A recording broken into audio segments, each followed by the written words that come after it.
We're back and we're live. That means the chat's involved. We're gonna get a lot of opinions from a lot of people, including myself. We're best of 2019. This show may have happened already. It may have happened on take 3, but the better version's happening tonight.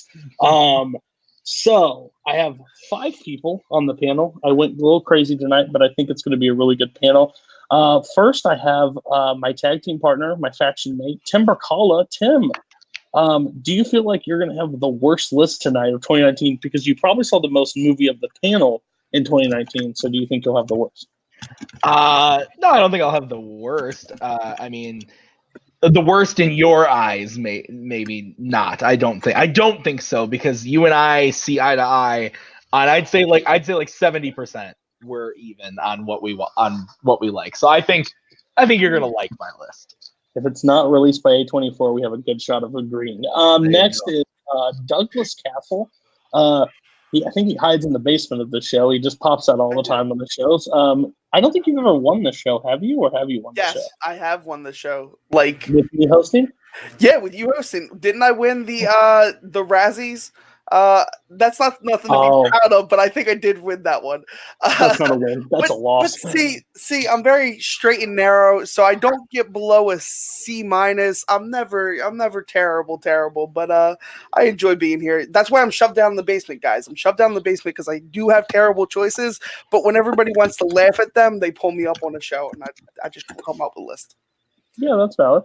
Next, Maggie. Some would say on Multiplex movies, my arch nemesis, but I would consider her a friend. But we'll see how tonight goes. Do you feel like you'll have the worst list? I know you will not care at all if you do, but do you think in my eyes you will? I might, because I know that I'm definitely missing one of your favorites, but I feel like I picked otherwise good movies. Like, I feel like there's a general consensus that they are good films, so I'm not too concerned about it. That is fully fair. Michael Campbell, I have to thank him. He reached out to Jen and said, hey, do you want to be on this episode? I didn't even think about it. I always thought she was still in that chat, but apparently she was removed at some point. But Jen, you're on the show. I know another person that will not care if you're at the bottom of the barrel either on this, but do you think you're going to have the worst list tonight? Look, if I cared about being the winner, I would have picked a bunch of 30 for 30 specials about New England sports teams, but I care more about what I consider to be the best movies of 2019. So I don't give a shit about the rating. I'm just here to talk movies. There we go. And Scott Harvey, you're one of the new people that sent me a list. I've seen you play, I think, one trivia match in Multiplex right now. So I wanted to get you in here. Do you feel like you'll have the worst list? Because last time Kevin Poss joined the show for the very first time and got the lowest grade I've ever given. Do you feel like you'll be able to complete that trend, or will you be able to do better than that? I don't know, because I think I have some consensus picks on there, but I also have, I think, at least a couple that are probably deeper cuts, and I'd probably be a bit surprised if they showed up on other lists. And then I have one movie which I think is a consensus. I would consider a consensus, but which people in this community just seem to hate a lot. So I really don't know how it's going to go. I think I have some that are just toss-ups, but hopefully I can overcome the what Kevin had to experience in his first time. Well, we're back to live. If you haven't seen the show before, basically everybody comes in with the top 10 list. All I have is my opinion. We will break it down. We're kind of doing 5 people, so it's going to go 10 through 6, and then we'll get into the taking off the gloves and throwing punches at each other later. But it's just me and them for that bottom half. But the first person that's going to be the punching bag to start it all off, maybe, we'll see, Douglas. What is your 10 through 6? All right, guys, so hear me out. My 10 is Cats. No, I'm just playing. I'm just playing, guys. Just playing. No, my 10 is Once Upon a Time in Hollywood. Wow. All right. My 9 is Peanut Butter Falcon. That's also mine. Yikes. Yeah. It's still in the bottom. It's okay. Yeah, it's in my bottom. Just made it. All right. My 8 is Little Women. Yikes. Cool. My 7 is Marriage Story. Yikes. Cool. And my 6 is Rocketman. I can hear your yikes in the background. I can hear your yikes in the background. Okay, so I think Scott and you both had Once Upon a Time on your bottom half. So you can both start talking about that, and then we'll get to Rocketman in a second. So go ahead, Doug, start with Once Upon a Time. Cool. Once Upon a Time, I really enjoyed this movie. I more so enjoy the stuff with Leo and Brad over the Sharon Tate stuff. I really think it doesn't. She really doesn't play a part in this movie. She really doesn't. If you think about it, she has no significant part except for the end when they meet. But throughout the rest of the movie, they're there to kill him. The spoilers, they're there to kill him. But the chemistry between Brad Pitt and Leo is phenomenal, and that's what makes this movie for me, and that's why it's in my top 10. Okay, Scott, go ahead. Yeah, this was the movie that I was alluding to that for some reason people in this community, a lot of them seem to hate it. I mean, it's a divisive movie, but to stand up for Sharon Tate's portrayal a little bit, I like the way that Tarantino kind of both literally and figuratively gives life back to her by kind of depicting her in this way she's never been depicted before outside the context of her death. So I like the way that it was done. I think it was a nice tribute to her. Her sister was like moved to tears when she watched the movie. So I think there's something to be said for that. But yeah, the Brad and Leo stuff is just a really fun hangout movie as well. So this is one of my favorite Tarantinos, honestly. Oh, okay. Talk about your 6 before I let my opinion. Well, I think 3 of us had Peanut Butter Falcon in our lower half, right? No, I think some people had do we all have it? I have it in the lower half, yeah. Lower half. What's your ranking, Tim? Mine's number 9 for peanut butter. What's yours, Jen? 6. Okay, so Doug, go ahead and start, and then Tim, and then Jen. Go ahead and talk about Peanut Butter Falcon. Peanut Butter Falcon, I think, is really a phenomenal kind of like this buddy road trip movie, and it doesn't give a lot of credit. And what I'm really mad about is Shia got no love at the Oscars for this role, and he put in work this year with his 2 supporting roles. One of them should have got him the nom. This movie, I think, is phenomenal. It tells a really heartwarming story, and I like it on the rewatch as well. So I think it's a really good movie. Yeah, I've seen it 3 times myself. It's eminently rewatchable. I think it's awesome. Like Doug said, the kind of like Mark Twain-esque like road trip thing with the 3 is just fantastic. Also, to give a person with Down syndrome like a starring role in a movie, I think is really awesome because we just don't see that in movies a lot. So just like congrats to them for like doing that and making a really great movie. It's also 90 minutes long, so it's like super breezy to watch, and it's just nice to like sit back, watch it. It's quick, it's heartfelt. I really like it. Shia is great, Dakota's great. They're all great in it. Jen. Yeah, it's pretty much everything. I agree with everything that has been said already, but yeah, Peanut Butter Falcon, it was just one of the most easiest watches of the entire year. It's so heartwarming. It's an inspiring story. I totally agree that Shia, this was the year I fell in love with Shia LaBeouf. Didn't want it to happen, didn't expect it to happen, but it happened. But yeah, he was phenomenal. And I feel like Zach Gottsagen, he's the lead. He doesn't get enough credit because he really does have excellent both dramatic and comedic timing. And it's just a wonderful film, and it's another chalk up to John Bernthal appearing in a film for about 5 seconds and just being awesome. So I'm always a fan of that. With no dialogue either. The whole movie. No dialogue, still makes it happen. Yeah. All right, and Rocketman at 6. Doug, go ahead. I think this was an excellent jukebox musical. You watch this movie, and this is literally probably how Elton John views his life. If you think about it, it's very much probably how he views his life. And I thought Taron Egerton in this movie was phenomenal. No offense to Rami, he sung in this movie, and he did a phenomenal job singing in this movie. I came out of the theater and was just popping Elton John right on. I've seen this movie since, and it's great on rewatch. I think this movie doesn't get enough love, and I think that's due to the fact that Bohemian got a lot of love last year. Yeah. Okay. So we'll start with 10. No, I'm a part of this community, and I will tell you, I do not like this movie at all.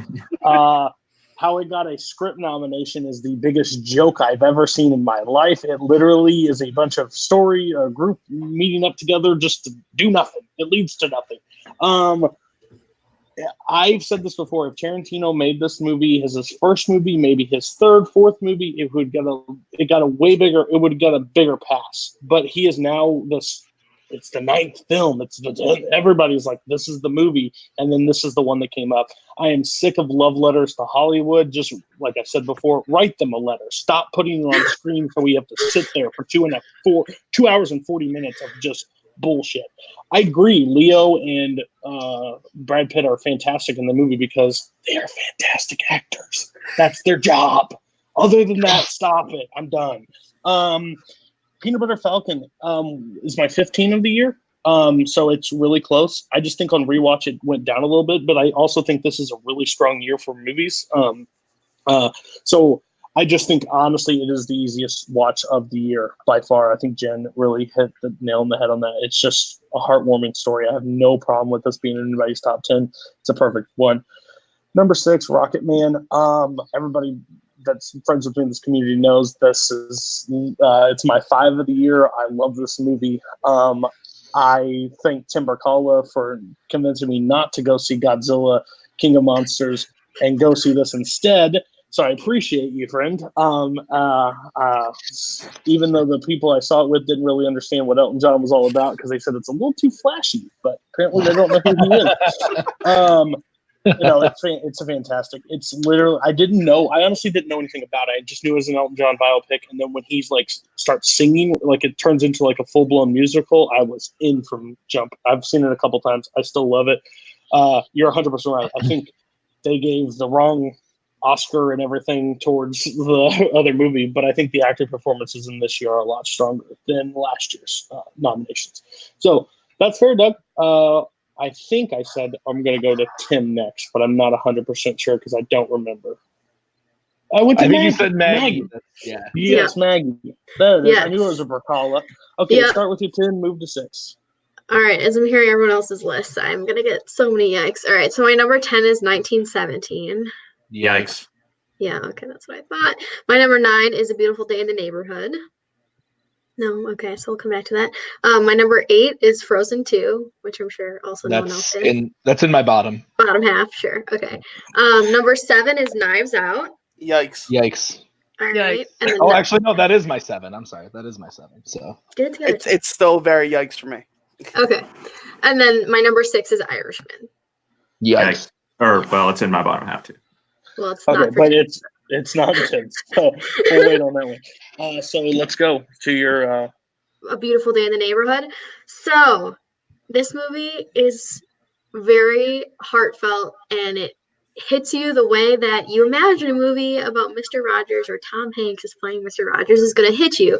Obviously, a lot of people, and me included, went into this thinking, that it was really going to be about him, but it really wasn't. It was about the character's name, I can't remember, Matthew Rhys, I think, plays him, and how he's like going through all this stuff in his life, particularly with his father, and how him writing this article on Mr. Rogers really changes his life. And it really just like hit me in all sorts of ways. There's lots of great stuff that happens towards the end. I know that a lot of people haven't seen it, so I don't know if I want to spoil too much of what happens, but there's this one scene where Matthew Rhys and Tom Hanks are sitting just like in a diner eating, and there's just like he sort of like starts to lose it, and Mr. Rogers is like, can we just like take a moment and like, I don't remember if he says think about people you love or people who love you or something like that, and the whole diner just goes silent, and they like sit there and like everyone just like takes that moment. It was just really powerful, and I really loved it. And obviously the performances by both Hanks and Matthew Rhys were great.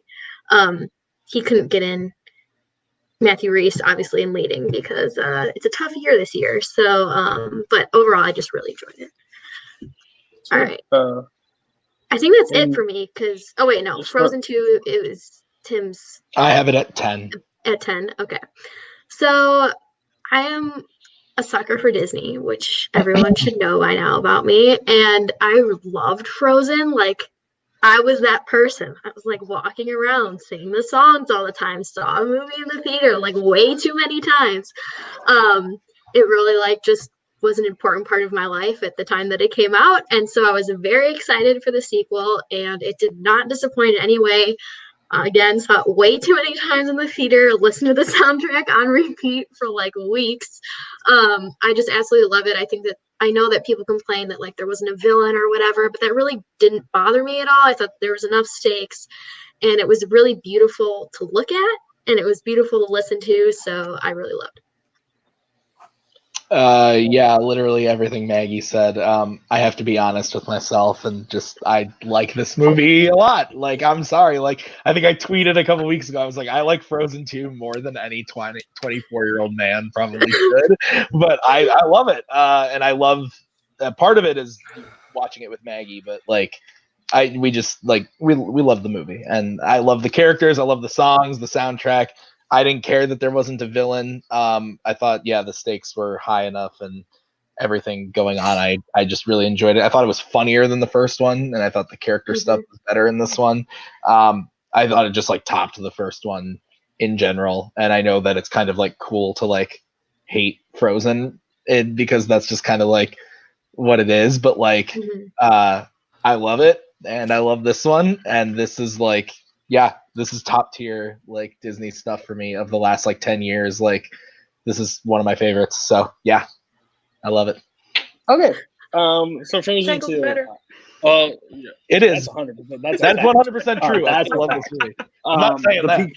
The people in this community that don't like Tangled is the most confusing thing to me. Number 9 for A Beautiful Day in the Neighborhood. I haven't seen it yet. It's one that I have not been able to see. My wife really wanted to see it, and then it came, and we never went. So that's normally how that works. I'll watch it when it comes out. And Frozen 2. I've said it. I honestly like this movie better than Frozen 1. Just because I think Frozen 1 was just beaten over my head like by everybody. Nowhere near my top 10. I still think there's a better movie that came out by a Disney property of an animated source, and a DreamWorks one. But I understand for your two loves, and I will never, never be able to shake the memory of Brzakala singing Into the Unknown with that filter. So respect to that. I'll let that go on for a while. All right. I'm really bad at this. Who did I think they said Scott goes next. Yeah, I think it's me. All right. Okay. 10 through 6. All right. My number 10 is Uncut Gems. Yikes. Okay. My number 9 is Under the Silver Lake. I haven't seen it yet. My number 8 was Once Upon a Time in Hollywood. My number 7 is Wild Rose. And my number 6 is Irishman. Yikes. Okay, so we'll talk about your 9 for sure, and then I think Wild Rose, and then okay, go ahead. Cool. Okay, Under the Silver Lake is this really crazy acid trip of a movie from David Robert Mitchell, who directed It Follows, and this was kind of him, like, obviously getting a bigger budget to make a bigger movie because It Follows was a hit, and being like, F you to like all the mainstream audiences who want another It Follows. And this movie just kind of got buried and didn't really come out in theaters and was released very quietly on Amazon. But it's a really interesting, like neo-noir. And if Cody, if you hate love letters to Hollywood, then this might be the movie for you, because this movie really looks at the dark side of Hollywood. And Andrew Garfield is kind of obsessed with finding this neighbor of his who he had like this one chance encounter with, and then like becomes crazy obsessed with finding her, and like kind of goes again into like the dark underbelly of Hollywood.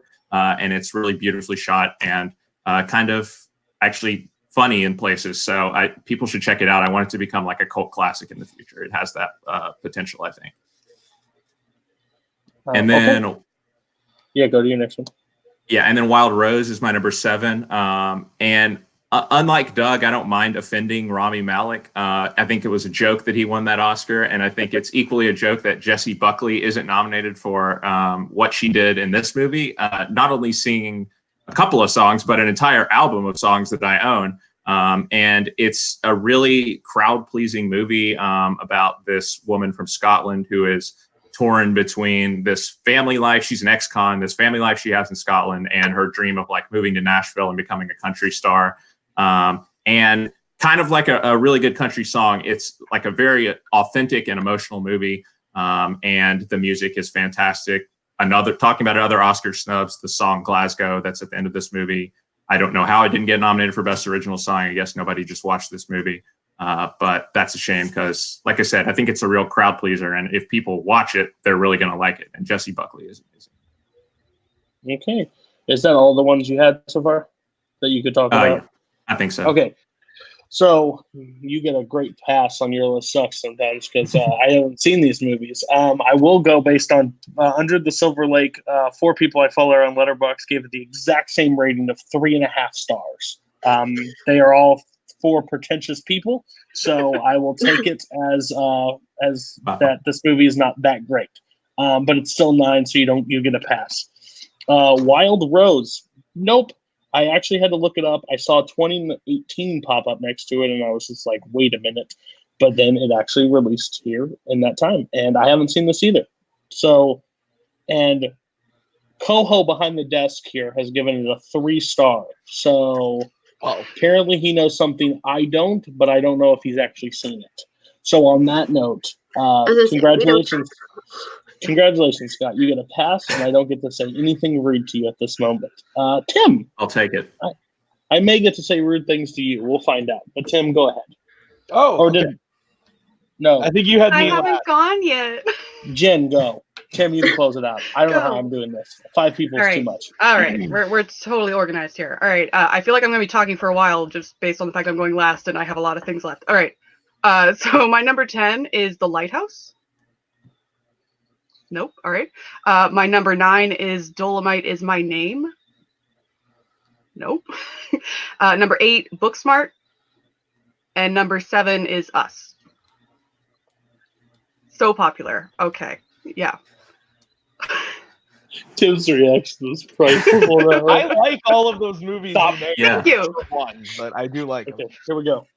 Okay, so The Lighthouse is writer-director Robert Eggers' follow-up to The Witch, which I think is is kind of a split movie on a lot of people either loved it or hated it because it's a little weird. So if you thought The Witch was weird, The Lighthouse is supremely weird. So I understand that it's not a lot of people's top 10s, but for me, it just hit perfectly. If you go and actually read the script is beautiful. It's so poetic. I could have Willem Dafoe just scream sea shanty talk at me for 2 hours and totally love it. But also there's actually a lot of like vaudevillian comedy sight gags. Like one of my favorite movie moments sitting in a theater was watching Robert Pattinson carry 2 bedpans on the side of like a coastal fjord in high winds for like 2 full minutes and then try to empty him out and it just blows back in his face and he screams and it cuts and it was like the funniest freaking edit I've ever seen. So yeah, The Lighthouse is awesome and it's beautiful, but it's also really like raunchy and funny. There's farts all over it, but it's amazing. And I wish that both of them got nominated just to see what the hell they would choose to show at the Oscars for clips because every single piece of dialogue is insane. So yeah, that's The Lighthouse. So number 9 is Dolemite Is My Name. So when everyone saw Dolemite, you're thinking, a lot of people haven't seen Dolemite, but you just know that Eddie Murphy's in it. So obviously it's going to be hilarious. It is. But it also is a truly heartwarming and inspirational story about a comedian / actor / musician mogul, whatever he wants to be popular, Rudy Ray Moore. And it is an excellent film. The cast is stacked with some of like the most prominent Black comedic actors you've ever seen. Keegan-Michael Key, Craig Robinson, Mike Epps, Chris Rock, who am I missing? Wesley Snipes came back out of nowhere to be in this film, and it's awesome. And it's just vibrant. Costuming is amazing, and it's a beautiful story. I did not expect to be as touched as I was when I watched this film, but it's a totally fun watch. I recommend it. I think a lot of people haven't bothered to sit down and watch it yet. It's on Netflix. Go check it out. So yeah, number 8 is Booksmart, and Booksmart basically I think every generation deserves to have a coming of age story that speaks to them, and this is just the newest iteration of that. But to have this be Olivia Wilde's premiere directorial debut, she has a lot of promise in the future because there are some sequences in this that are just stunning to watch. Personally, I love there's a scene at a party where Caitlin Devers, I want to say her name is, dives into the pool, and it's just this beautiful moment of visual coming of age, just diving into the unknown, and then it totally comes crashing down a couple minutes later, but it's a beautiful sequence, and it's also really funny. So it's just a great thing to see, and it also had my favorite character entrance of the entire year of Billy Lord entering. You probably, if you've seen the trailer, you've seen the entrance of Here Comes the 1%, but it's the follow-up of What the Fuck, Jared, I Said Door to Door. Is just a beautiful line reading that I absolutely love. So yeah, that's Booksmart, and my number 7 was Us. And I know a lot of people were split on Us because Get Out was so amazing, and I agree, it's so amazing. I watched it last night and it was amazing again. But Us, yes, it doesn't quite link up the same way as Get Out did in terms of both the symbolic and the logistical realism of it. Us is a lot more into the symbolic, weird Twilight Zone kind of era that Jordan Peele is going into.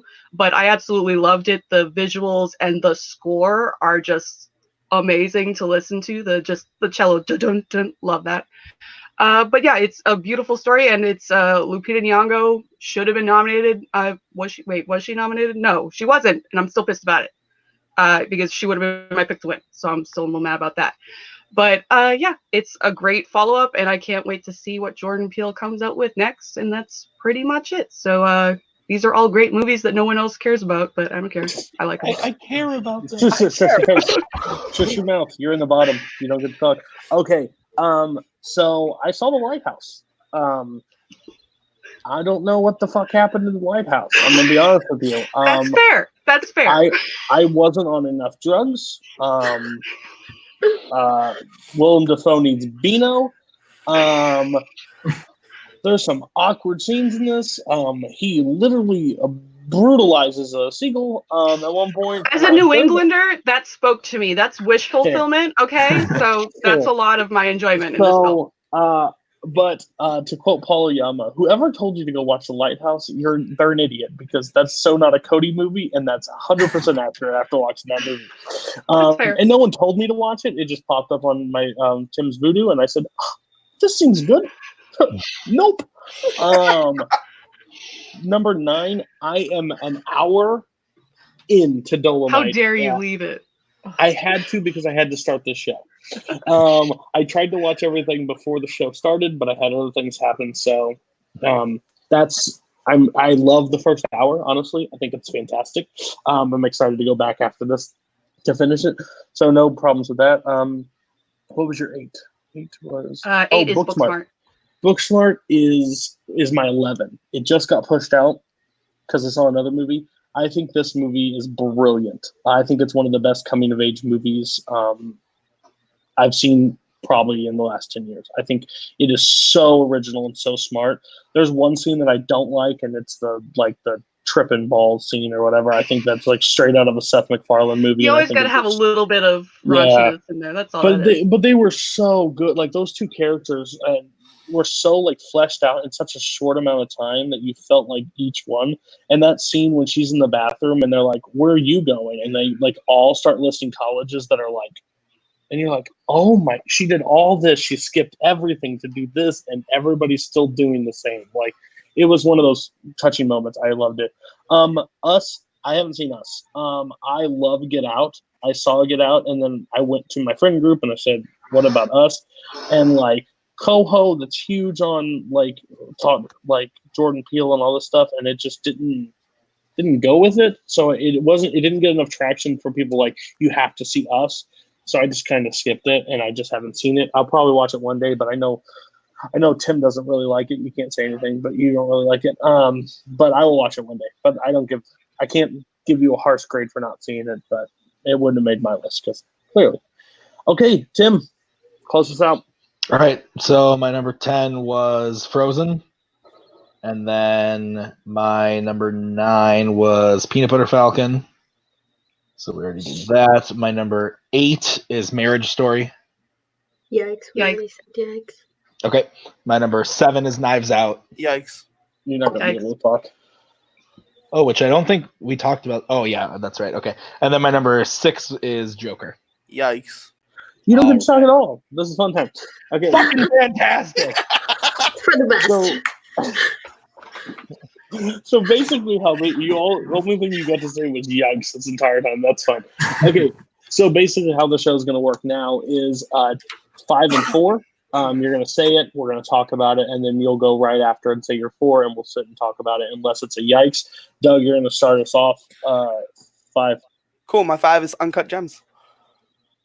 So if it's in my 5 or 4, we're good. It's my 4. Okay. So yeah, we can talk about it right now. So Tim had it higher, so I'm actually going to skip and go to Tim first, and then go to Doug second. Okay. So Uncut Gems. And then I had it at 10 also, just to note. You had 10. Okay, cool. We'll go to you last on that one. So for me, it was just like such a surprise. Like I saw Good Time in the theater. It kind of came and went. I enjoyed it, but like it didn't really hit me like it seemed to everybody else, but I was excited for like what the Safdie brothers would do next. And then when it was like, oh, they're making this movie with Adam Sandler, I didn't see any of the trailers. Like I didn't really know what it was until like maybe like a week before it came out. We saw a trailer before something random, and I was like, oh shit, okay, this is what this movie is. And then we watched it. It came out, and I saw it, and it is the most like uneasy but also like enjoyable experiences I've had watching a movie. Like you're just on the edge of your seat like the entire time, and it's really hard because he's such an unlikable person, but like you still want to see him succeed because you can tell just like how you see the sickness there, and you see how messed up he is. You just like want to see him get better. And it just like I won't get into spoilers, but if you've seen the movie, like just kind of what happens to him and his overall journey, like it, I don't know, it was really mesmerizing. And it's one of those things where it's like, usually if I see a movie that I love, I will watch it over and over and over again. I've only seen this once, but it got right up there to the top of my list at number 4, just because I just thought the performances, direction, the score, especially really, really, really powerful stuff. I'm excited to watch it again once it comes out on Blu-ray. But yeah, I'm very, very surprised at how much I liked the movie. I saw it, and I'm pretty sure I like messaged Cody right away, and I was like, you're gonna fucking love this movie. I think it's great. So yeah, number 4, Doug, you had it at 5, so you obviously love it too. No, I absolutely love this movie. This movie was a panic attack waiting to happen. The last 20 minutes of this movie, I'm sitting in the seat going like, what's gonna happen? I need to know. I couldn't breathe at parts. I was like, this is anxiety to like the degree. If this is what gamblers go through, count me out. I don't need that in my life. But this movie was so good. I don't want to ruin scenes, but there's a trunk involved at one part. And anybody that's seen this movie, it's probably the funniest thing Adam Sandler's done in his career for a while. Kevin Garnett in this movie, who is not an actor, dominated when he was on the screen. This movie was fantastic. The score, I agree with you, Tim, was perfect. How this didn't get a nom, how Adam didn't get a nom, I have no clue. A screenplay. Or best screenplay, absolutely. It's one of these movies that it's going to be hard to rewatch, but I think the enjoyability of the rewatch is worth it. All right, Scott. So I actually have seen it twice, and the second time, a fight broke out next to me in the theaters, which I think really says a lot about what level this movie is pitched at. But yeah, no, it's fantastic. I think it's right to say that it like is a panic attack, but also I think that like hides how enjoyable and entertaining of a movie it is to watch. Because like I don't necessarily want to go watch a movie that sounds like a panic attack, but like it is just a thrill ride. And Tim, I think you're right that like about the way that we feel about the Sandler character, and like it's a combination of like you hate him, but you're also captivated by him. There's like a shot at the end of the movie of like Eric Bogosian, who like is in a position where he should be hating everything that Sandler does. And there's one moment where he just like cracks like the slightest smile, which like tells you all about how we feel as the audience. Also, Julia Fox is fantastic. I wish she had gotten more awards love, because she's kind of like the heart and soul of the movie, like the person we can actually root for the whole time and feel good about it. And yeah, KG is awesome too. Yeah, Uncut Gems. Anybody that knows me, I'm a huge Boston sports fan in general, and it burst to my number one spot, and it has not left. I think this movie is chaotic. I think this movie is insane. Somebody that knew exactly the sports event that happened, the kind of like I knew. Like was like I know the outcome of that sport event, so it kind of like loses a little bit, but then still like, does he hit it? Does he not? Blah, blah, blah. Like this is rough, but it's like that. It's kind of like there was a movie that came out not too long ago, The Gambler with Mark Wahlberg. Mm-hmm. The way better version of this, like where he doesn't know when to stop, and he doesn't know. You just want him to stop, like smack him in the face. Somebody tie his hands, like don't let him do anything more. And like they're singing his office near the end or whatever. It's just one of those like you feel like it's just nonstop. The whole movie is just nonstop at times, and you just want him just to chill, and he never chills. And it's like I never thought I would see an Adam Sandler performance that I absolutely like loved, like again, because and 6 people walked out of my theater during this watching it because he didn't do a funny voice. He didn't have a do that. Like it wasn't that movie for him. They saw Adam Sandler. They thought it was going to be something, and it was totally different. And I honestly think it's a brilliant movie. It is my number one of the year. I absolutely love this movie. Just on that note of you saying people walking out, I work in a movie theater, if anybody didn't know, and the last day we had this movie, the last showing, I went in to clean it, and 2 people walked up to me and they say, "You see this thing?" And I said, "Yup," and they went, "Fucking bullshit," and then walked out. It's not for everybody, for sure. Maggie and Jen, you guys did not have this on your list. Have you seen it? Did it just not hit for you? Let me know your thoughts. I did see it. It is number 16 on my list. Definitely didn't hit for me. When movies make me uncomfortable, I don't like them. I can acknowledge that. It's a great acting performances. It looks nice, but that doesn't mean I have to like it. And that's really how I feel about Parasite too. Yeah, that's just what it is for me. Yeah, I did see it, and it's actually my number 11. And I was going back and forth on which one I wanted on the list, but I had a feeling that no one was going to mention The Lighthouse, and I couldn't let that happen. And I decided that Uncut Gems, you can leave that stress in 2019, New Year. I can't anymore. It's too much. Totally fair. I can totally understand the unlikable. I think that's the problem with me is I like when movies make me fully uncomfortable and not happy. So that's kind of the feeling I'm getting of 2019. It's kind of told me. Okay, so we're going to move to Doug's 4. My 4 is Jojo Rabbit. Yikes. All right. Well done. Okay. Cool. We're going to move to Maggie now. What is your 5? All right. So my 5 is a movie I'm sure no one else has, Ford v Ferrari. Yikes. Really? Good. Yay. All right. Okay. And then my number 4 is Avengers Endgame. Yikes.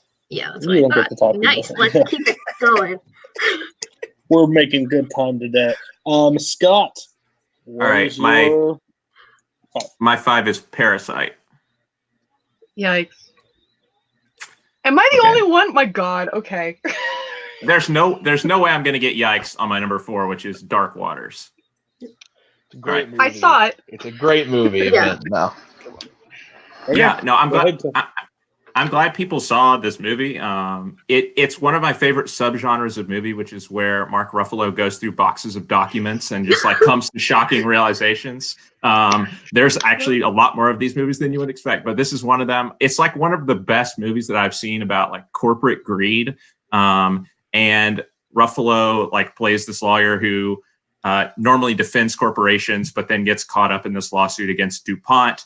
And like the revelations that come out, like the true conspiracy that this movie is about is like horrifying. Like that's like the only word for it. And because it legitimately has implications for like 99% of people on Earth, which is like not something you see in a lot of true story movies. Like this movie has implications for everyone. But at the same time, like as much as it is like eye-opening, I think it's also like an inspiring, like one man against the system story. And Ruffalo is always great in those types of movies. He like goes through a lot like physically with his performance in this movie, which I really appreciated. I think he's such a great actor.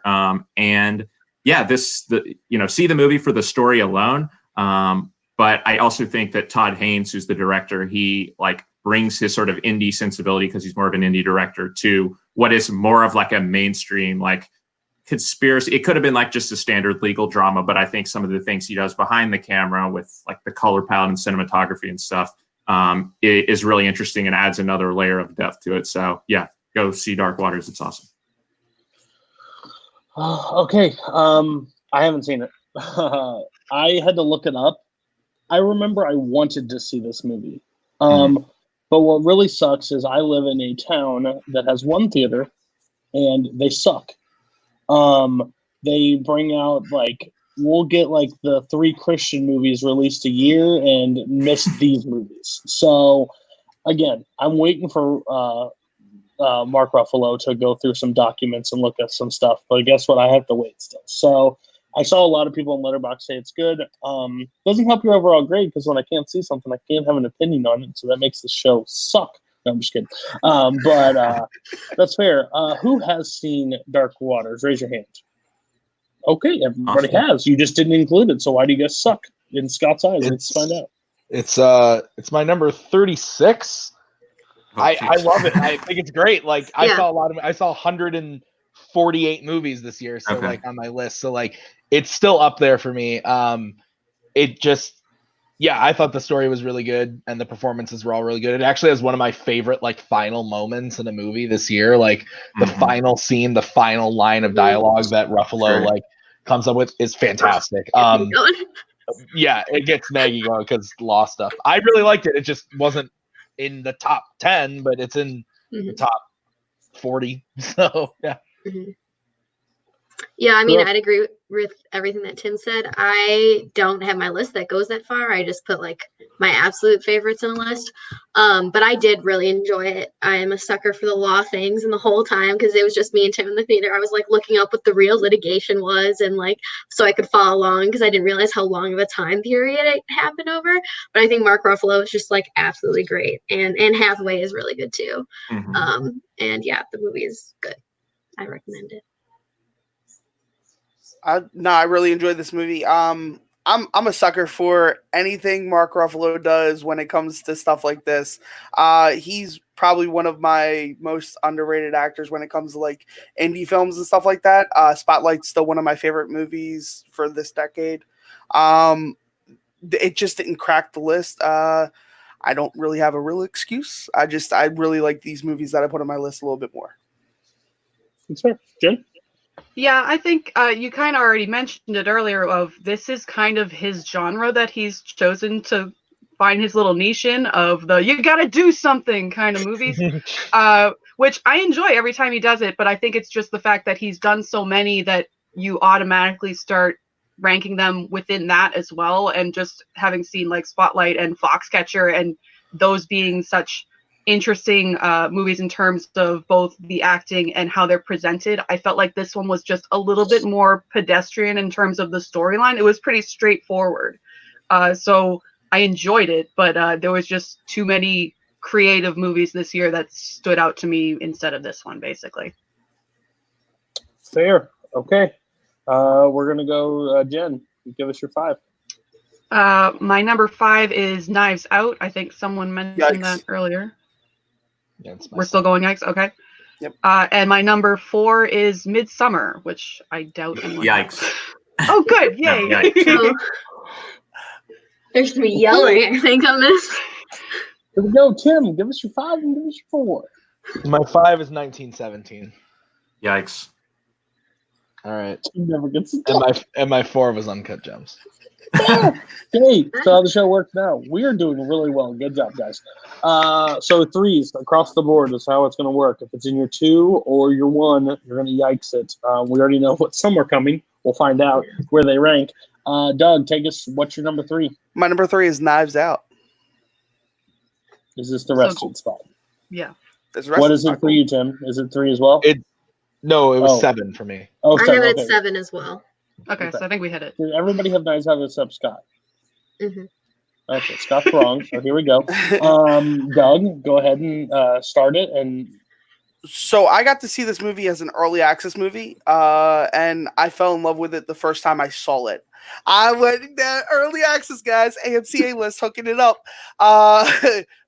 No, but I think this ensemble. I think Rian Johnson is very well deserving of the screenplay nomination. I think the ensemble of themselves play off each other so well. Michael Shannon to Jamie Lee Curtis to Chris Evans, playing the red herring that wasn't a red herring. Come on, nobody saw it. One of my favorite movies that is kind of in this vein is like Clue, and I got very, very homage to Clue. Like the humor was very much homage to Clue, and like it felt right in the perfect timing for me. I really enjoyed this movie. Daniel Craig in this movie, please give me a sequel with him. Just make an anthology. It's happening. Make it. I know it's happening. I'm so ready for it. Take my money. Futurama meme included. Absolutely. who had it? I think Jim had it the highest. I had it at 5, I think. Go ahead. Talk about it. Okay. Totally agree with everything you said. Knives Out, it boggles my mind to watch Rian Johnson working now because he's just so in depth into his films. I'm just a personal side note. I realize as I'm looking at my list now that every single one up till 9 is like I picked all writer directors like they're in charge of their movies. So obviously I have a type. So I just love the way that he totally controls the entire vision of his film, and he's so clever that it makes me feel dumb, but I also really enjoy his work. And it's just amazing that you have this cast of characters that are so well known. I would have loved to get a whole other hour of just the interviews of all these different people, because Toni Collette is one of my favorite people, and I think she only had probably like 15 minutes of screen time, but she made it her own.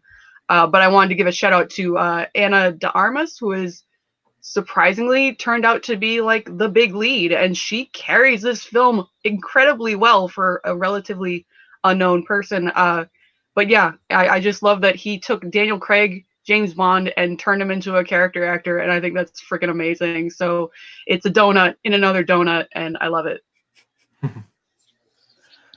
Brzakalas, I think, had it at 7 together, right? Yeah. Okay. So go ahead.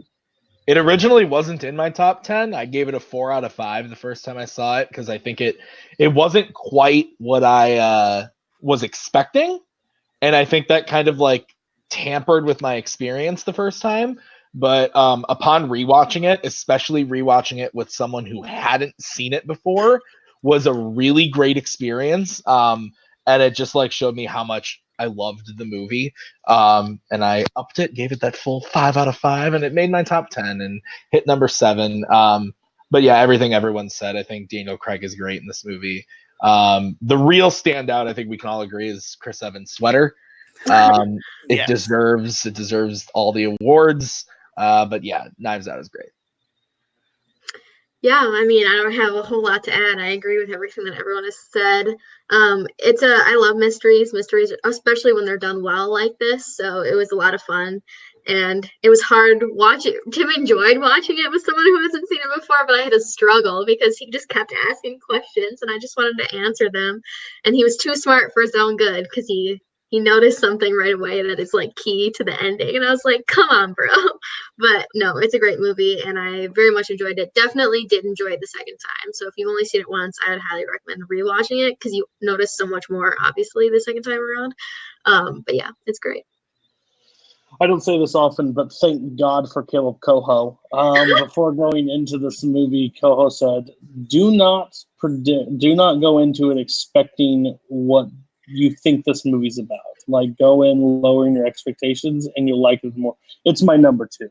I think this movie is brilliant. I think the ensemble is insane in this movie.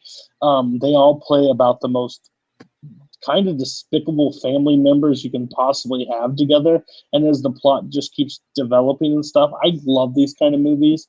I'm not the biggest Last Jedi fan. That didn't sway me when I came into seeing Rian Johnson's next movie, but like, I want him to do these kind of movies. Like, I want him to do his own kind of things. I want him to stay away from franchises or do whatever. I want him to be able to have his own playground and not have other people in his ears or trying to follow somebody else. Like, do his own thing, because he's his screenplay is brilliant. I think like Don Johnson and Jamie Lee Curtis in this movie, like Don Johnson, like Django, I think was the last thing that I really noticeable. Like, I think that he was okay in, like, but this is like, he's a real standout in this movie. He's a real douchebag, and I loved it. So hats off. Scott, why do you hate good movies? I'm just curious. Look, this is a good movie. This is an awesome movie. It's my number 12, as a matter of fact. There were just too many good movies this year, and if that means I end up with the worst list, so be it. But I loved Knives Out for all the reasons that people mentioned. I think, okay, fair enough.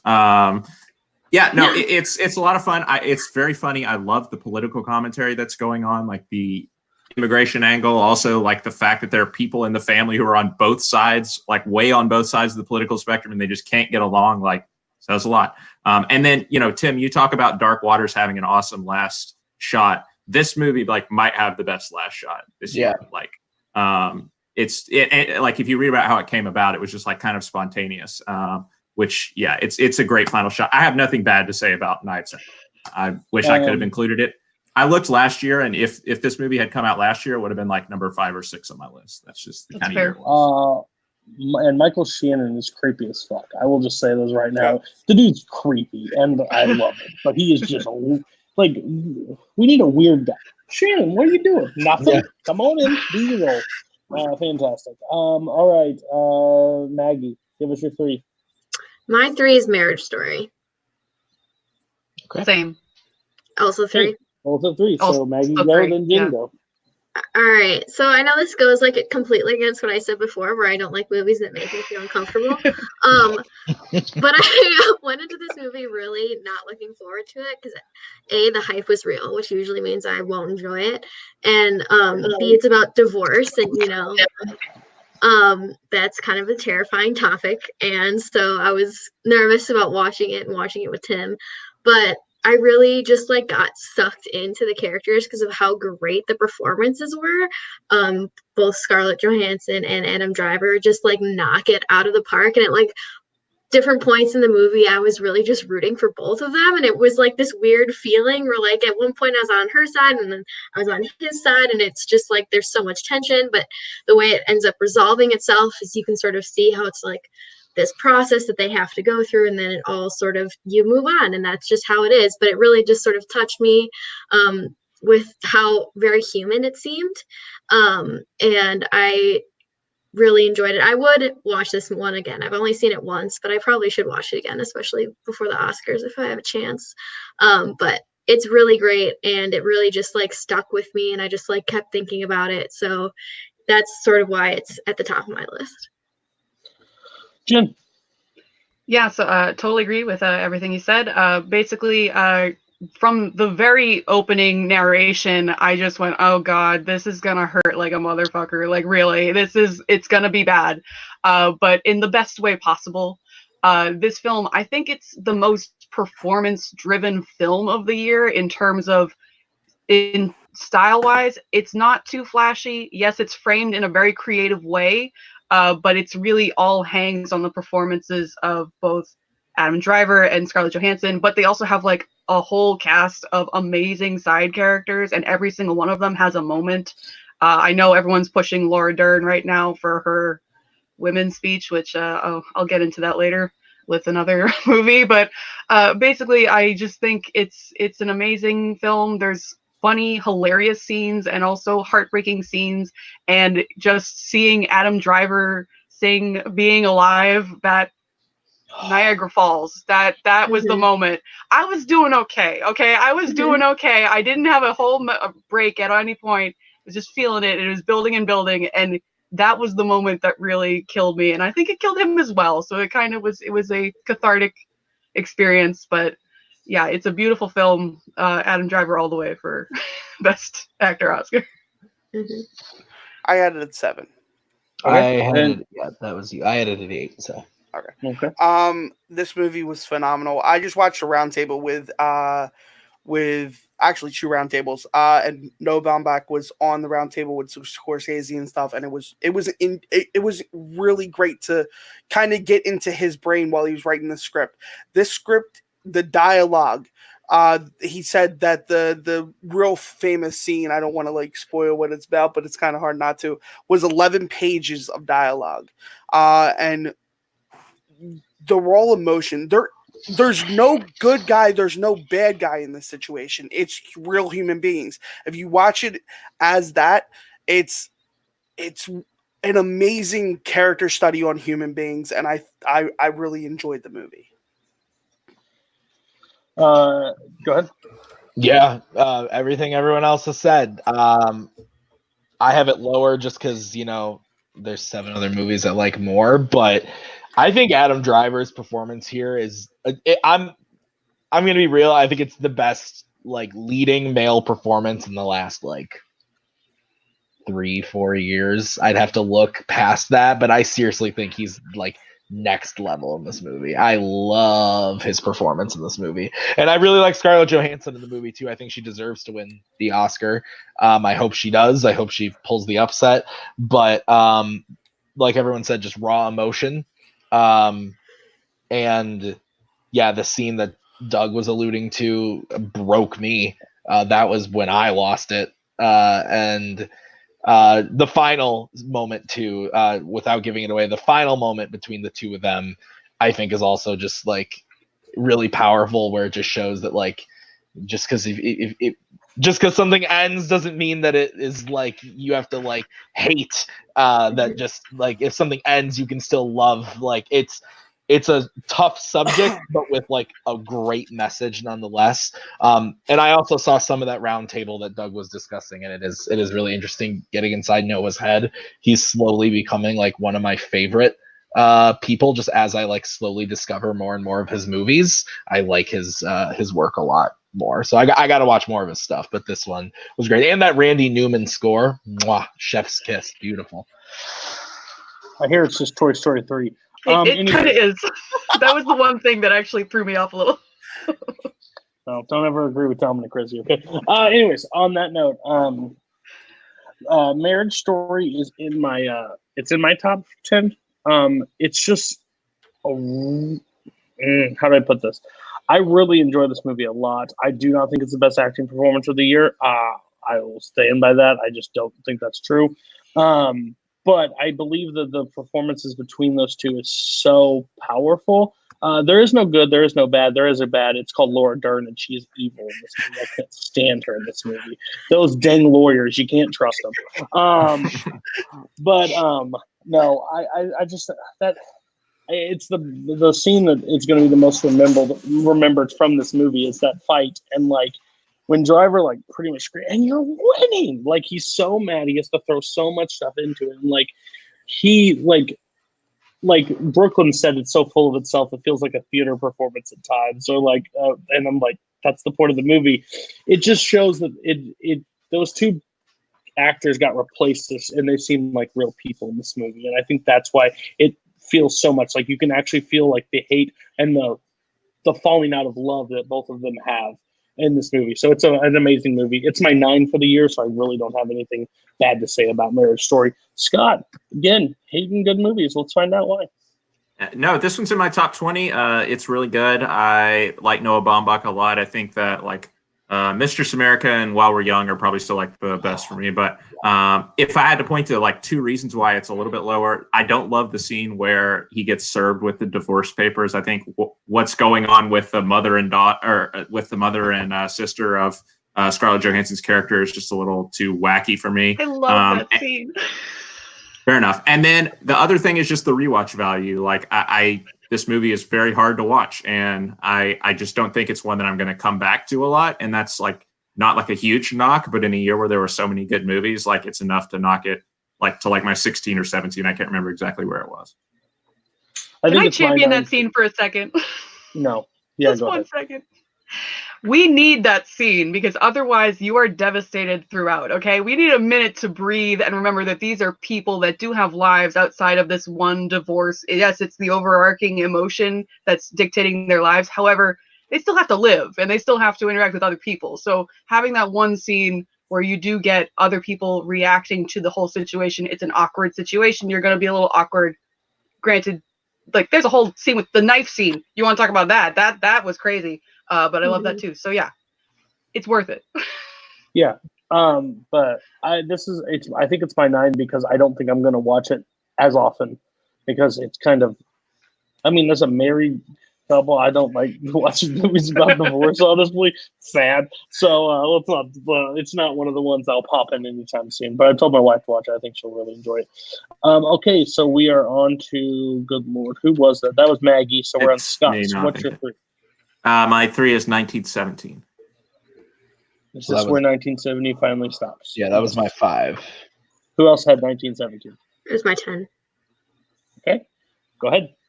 Talk about.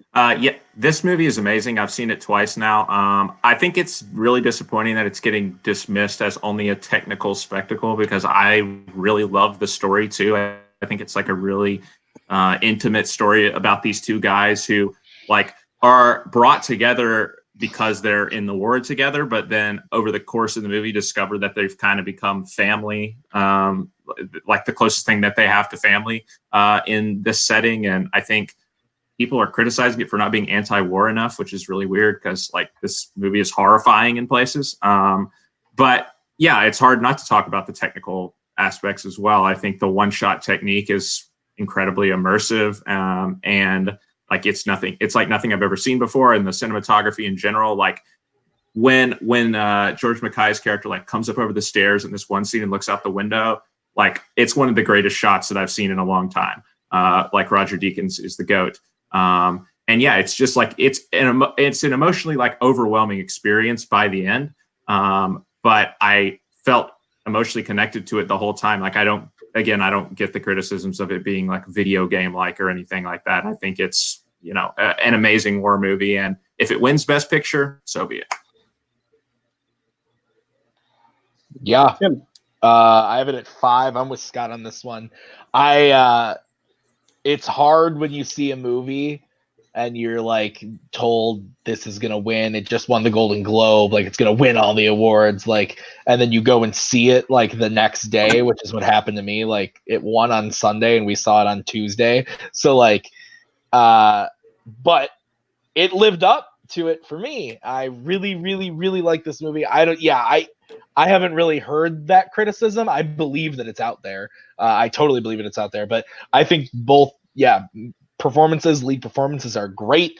You sprinkle in some Colin Firth. You throw me a Richard Madden. You serve me up a Cumberbatch. Absolutely. This thing is stacked with all my British friends, and I enjoyed that very much. And also when you kind of like just kind of like look at the story more than just the technical thing, like Scott was saying, like when you look at I don't want to spoil anything, but there's a scene in the middle of the movie that just like really, really, really hit me and moved me. And if you've seen it, you know what I'm talking about. All I'll say is it involves like a plane, and that whole sequence, like it just does a lot. That doesn't give anything away if you haven't seen it. There's a plane in the trailer. It's fine. And it's ripped off of TikTok, but it's still great. Yeah, and it just it did a lot for me, and it like got me even more invested the whole movie. So the story stuff is great, the performances are great, and yes, the technical stuff is fantastic. But this was definitely like edge of my seat material the whole runtime. I can't wait to watch it again. I've only seen it once. But it's playing at the theater that I work at, so I will probably see it again before it leaves. But yeah, I really love this movie. Mhm. Yeah, I agree with everything that everyone said. I think the thing that hit me most about it was how pretty it is. There is, you guys might have, where with the flares in sort of the middle, there's the thing where it's Yeah. like light and dark, and that is just crazy beautiful. And then just like that tension that's always there was intense, and it definitely escalated after the scene that Tim is talking about. And just like, yeah, the random people, you forgot Mark Strong, Tim. He randomly showed up. Oh yeah, you're right. And but yeah, I really enjoyed it. I think the reason that it's 10 on my list is that there are just movies that I liked more, and I think it also has to do with the hype, like because we were like told that like this is the greatest movie of the year, and we went to see it, and I was like, yep, it was better than Dunkirk, but still not as good as Hacksaw. So I don't know what to do with my life, but I did really enjoy it, and that's why it's in my top 10. No one else had it, right? Okay, so this movie, I'm one of the people that this movie was hard for me to watch, and then not because it's like too hard to watch. It's just I focus too much on the technical aspects of it, like of the tracking shots. Like it's definitely full of itself in that aspect, which I know what they were going for. Like it's fine, but it honestly, once you said video game, that is literally what I've been wanting to describe this movie as at times. Because the walking across, the leading of the things, like it makes perfect sense. I'm not saying it's a bad movie at all. I think it's still in my top 20. It's just, I think the story is way better than Dunkirk. I will say that. Sorry, Michael. Dunkirk I don't like because I was able to connect with the story of it. But again, you get lost because you're like, it's kind of like trying to watch something happen with a fireworks display going on behind you. You're focused on that more than you are the story because that's what they were going for. And it's a beautiful movie. It's fantastic. It should win all the technicals. But it lost me because I'm like for the example you brought on the plane, like that scene is like so visually at that point still.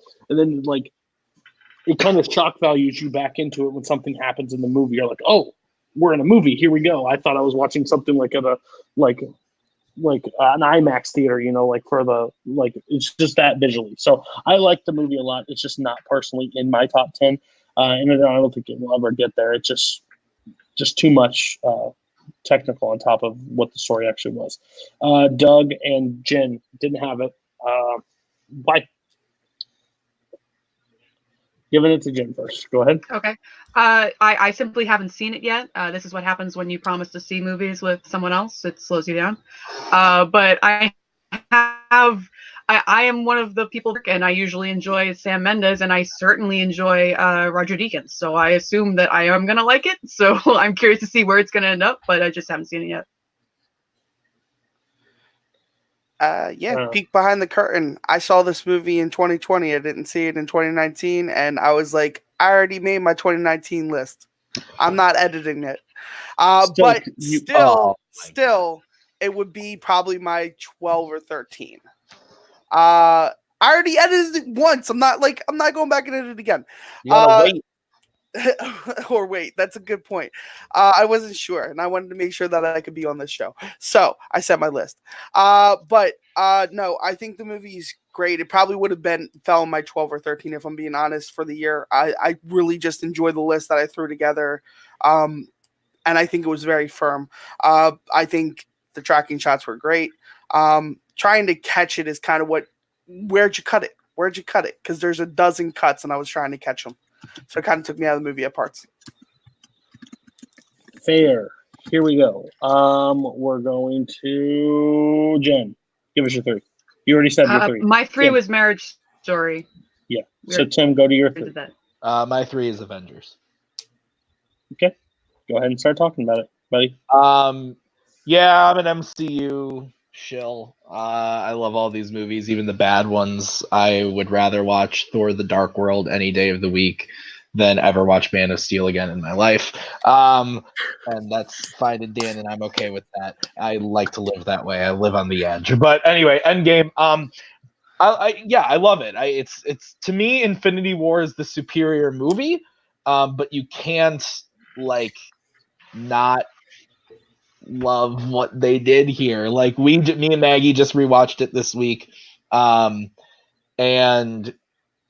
I do think the first 45 minutes, hour or so, is long. It's a little boring, but I love the characters so much that I don't really care. I'm not personally bored, but I could see how someone would watch it and, not think that first hour is all too exciting. But I mean, my God, the finale of this movie. Like we could talk spoilers here because like this movie's been spoiled on everything ever. And everything from Cap getting the hammer, just to the big assemble moment.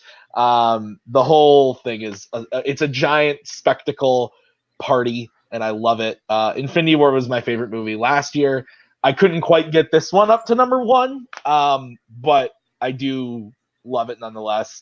I don't think it has any business being nominated for like Best Picture or anything like that, like the people who are whining about that. But as far as like movies that I love, I could put this on at any time and enjoy it and have a fun time watching it. And I know that like it's my happy place. I know I'm gonna like it. So yeah, Avengers Endgame. Woo. Yeah. Did other people have it other than me, or is it I don't think anybody else had it. All right. So it was my number 4. But yeah, basically everything Tim said. Like I can't not put it on my list because that would just be ignoring my feelings about what I truly liked this year. This movie was everything that I wanted it to be without realizing that that's what I wanted it to be. I agree that Infinity War is the better movie, but this movie, despite being 3 hours, I think is very rewatchable. And when we watched it earlier this week, I really enjoyed it. It was my first time seeing it on Blu-ray since it was in theaters, and I just like kept remembering all these things. I was like, oh yeah, like they did a really good job. And I really enjoy it unabashedly, so is what it is. No one else? Yeah. So entering this year, I was very slow start of 2019. Like I think middle of the summer, I was like at maybe 10 or 11 movies. So clearly this was going to be in my top 10, and then I just started watching movies. It's slightly out of my top 10. I think it's like 12 at this point. I like this movie a lot. I like Infinity War a lot more than this, even though they take what happens and just erase what kind of happened in the last movie, which sucks at times because it makes Infinity War have way less stakes. But the overall movie I enjoy just because like people are like, you don't get a lot of character. Like that's what their problem with Infinity War. This one was like, there's a lot of just going on, but you got 22 movies, 20 movies leading up to this that we didn't need all that. We needed the conclusion, and it pays off perfectly. I honestly like the movie a lot. The time travel is a little wonky. I mean, let's be real. But, time travel, am I right? But it's time travel. But overall, the movie's fantastic. I expected this on Tim's list. There was no question about it. But yeah, I have no problem with it being in the top 10. I expected it to be in the top 10 for me because I still have watched this probably more than I will go back and watch like Marriage Story. But best, I have to give it the edge to a better movie in my eyes. So you three did not have Avengers, so why not? Are these too crazy? No, they're not crazy. I mean, I listen. Passion, they love the film for what it was. I like the film. I think it was a great series finale to a overarching movie arc, but I just couldn't justify putting it on the list. For me, it's probably sitting at about 12, but I really do enjoy the movie. I enjoy all the comedy aspects. Professor Hulk for the win. Don't care what anybody says. Time travel, am I right? Yeah, this was my number 11. So 1917 just pushed it out.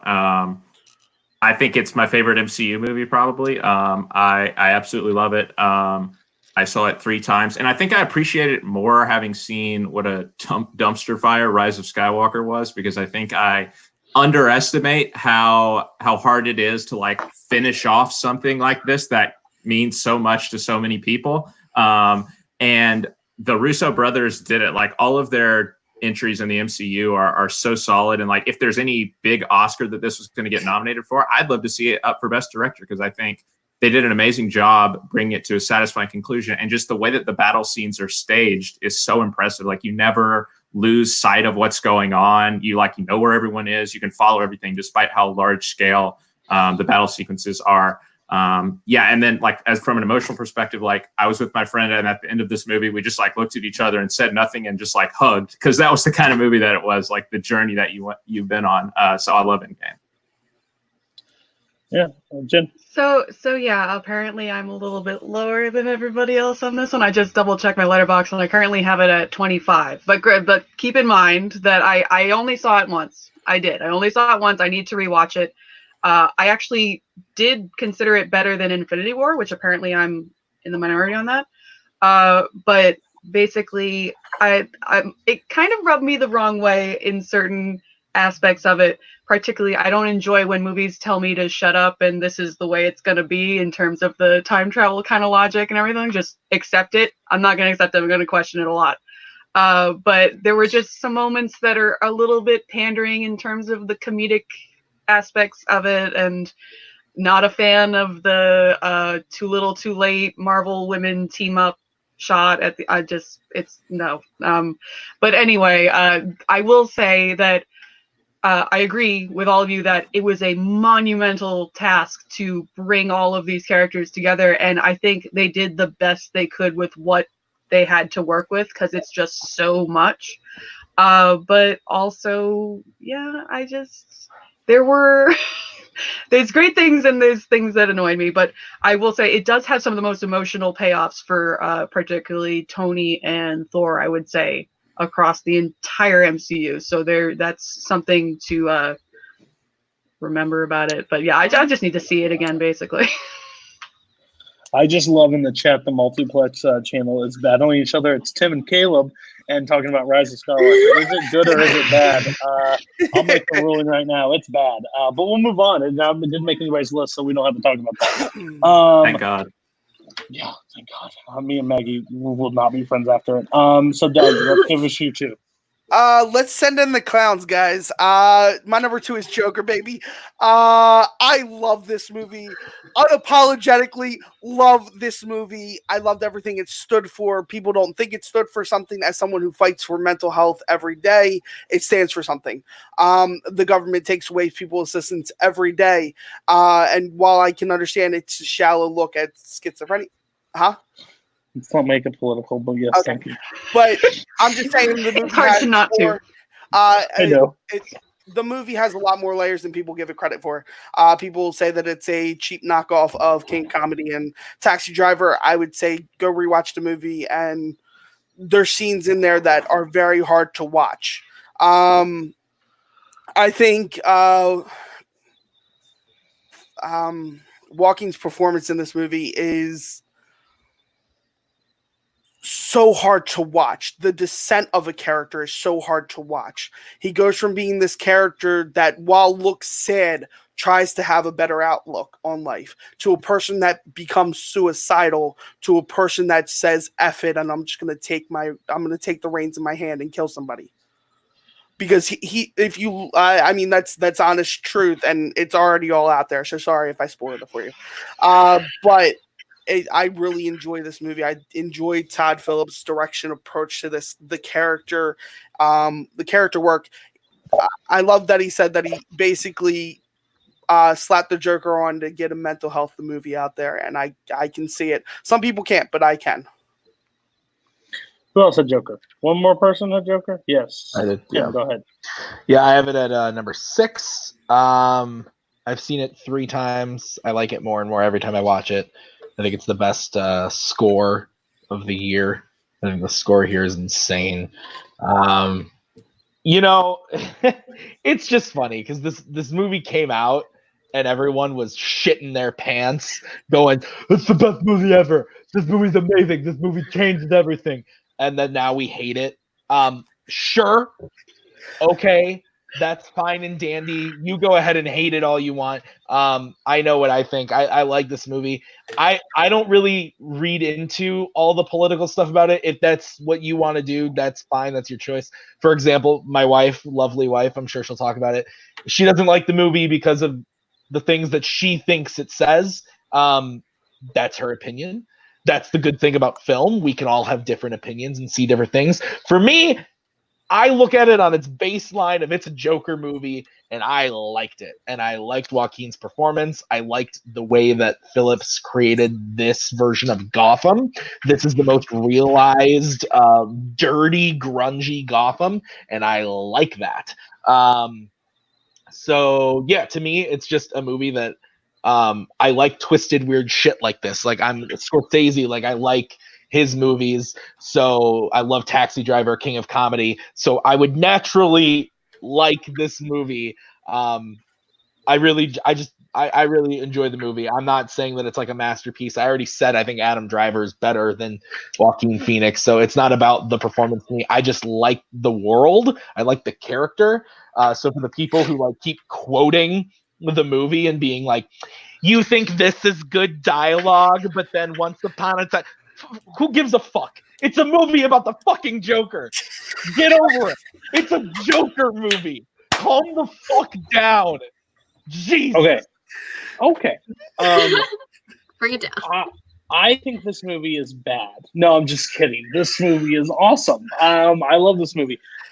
Again, we can get into the entire political debate. I will not get into the political debate because, again, it is titled Joker. It is set in the real world, 100%.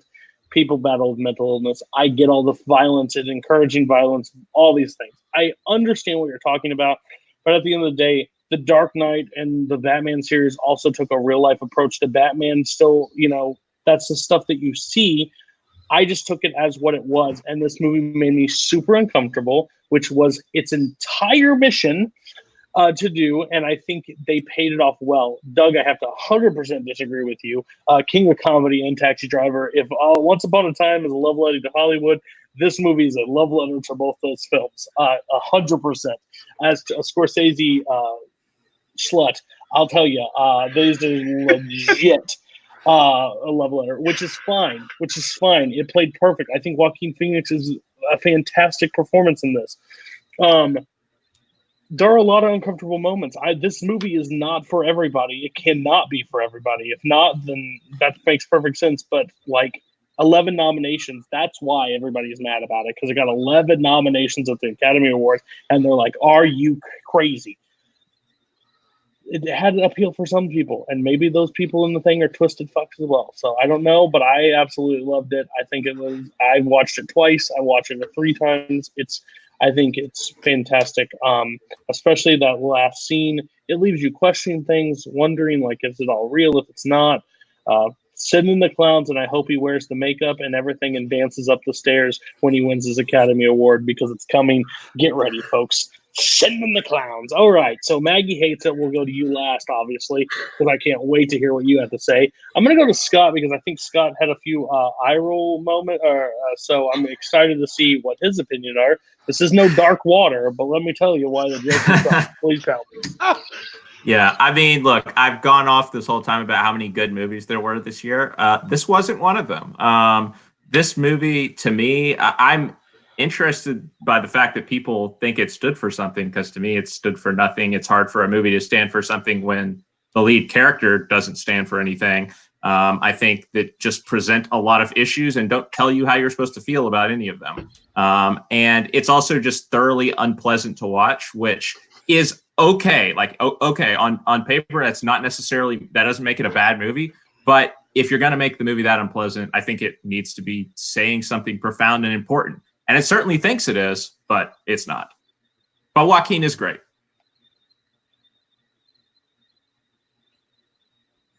Jen. Want to go to me next? Let's keep this rolling. I kind of agree here with Scott that I think this film it thinks it's smarter than it is. Basically, I just looked it up, and I have it currently at 58, and I swear it has dropped every time Todd Phillips has opened his mouth. I think that's a big problem, is that his direction and his reasoning behind a lot of his choices in the film seem to be either ill-advised or haphazard. He does project a lot of messages that I don't think he intended to, so it's kind of hard to discern exactly where he wants you to go and what he actually is saying. But it's one of my more frustrating views of the year, just because yes, Joaquin Phoenix, he does a phenomenal job.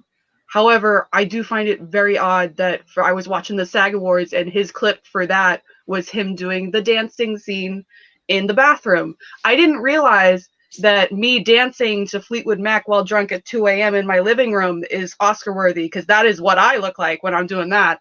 But I don't get it really. The whole, it's just frustrating. It really is.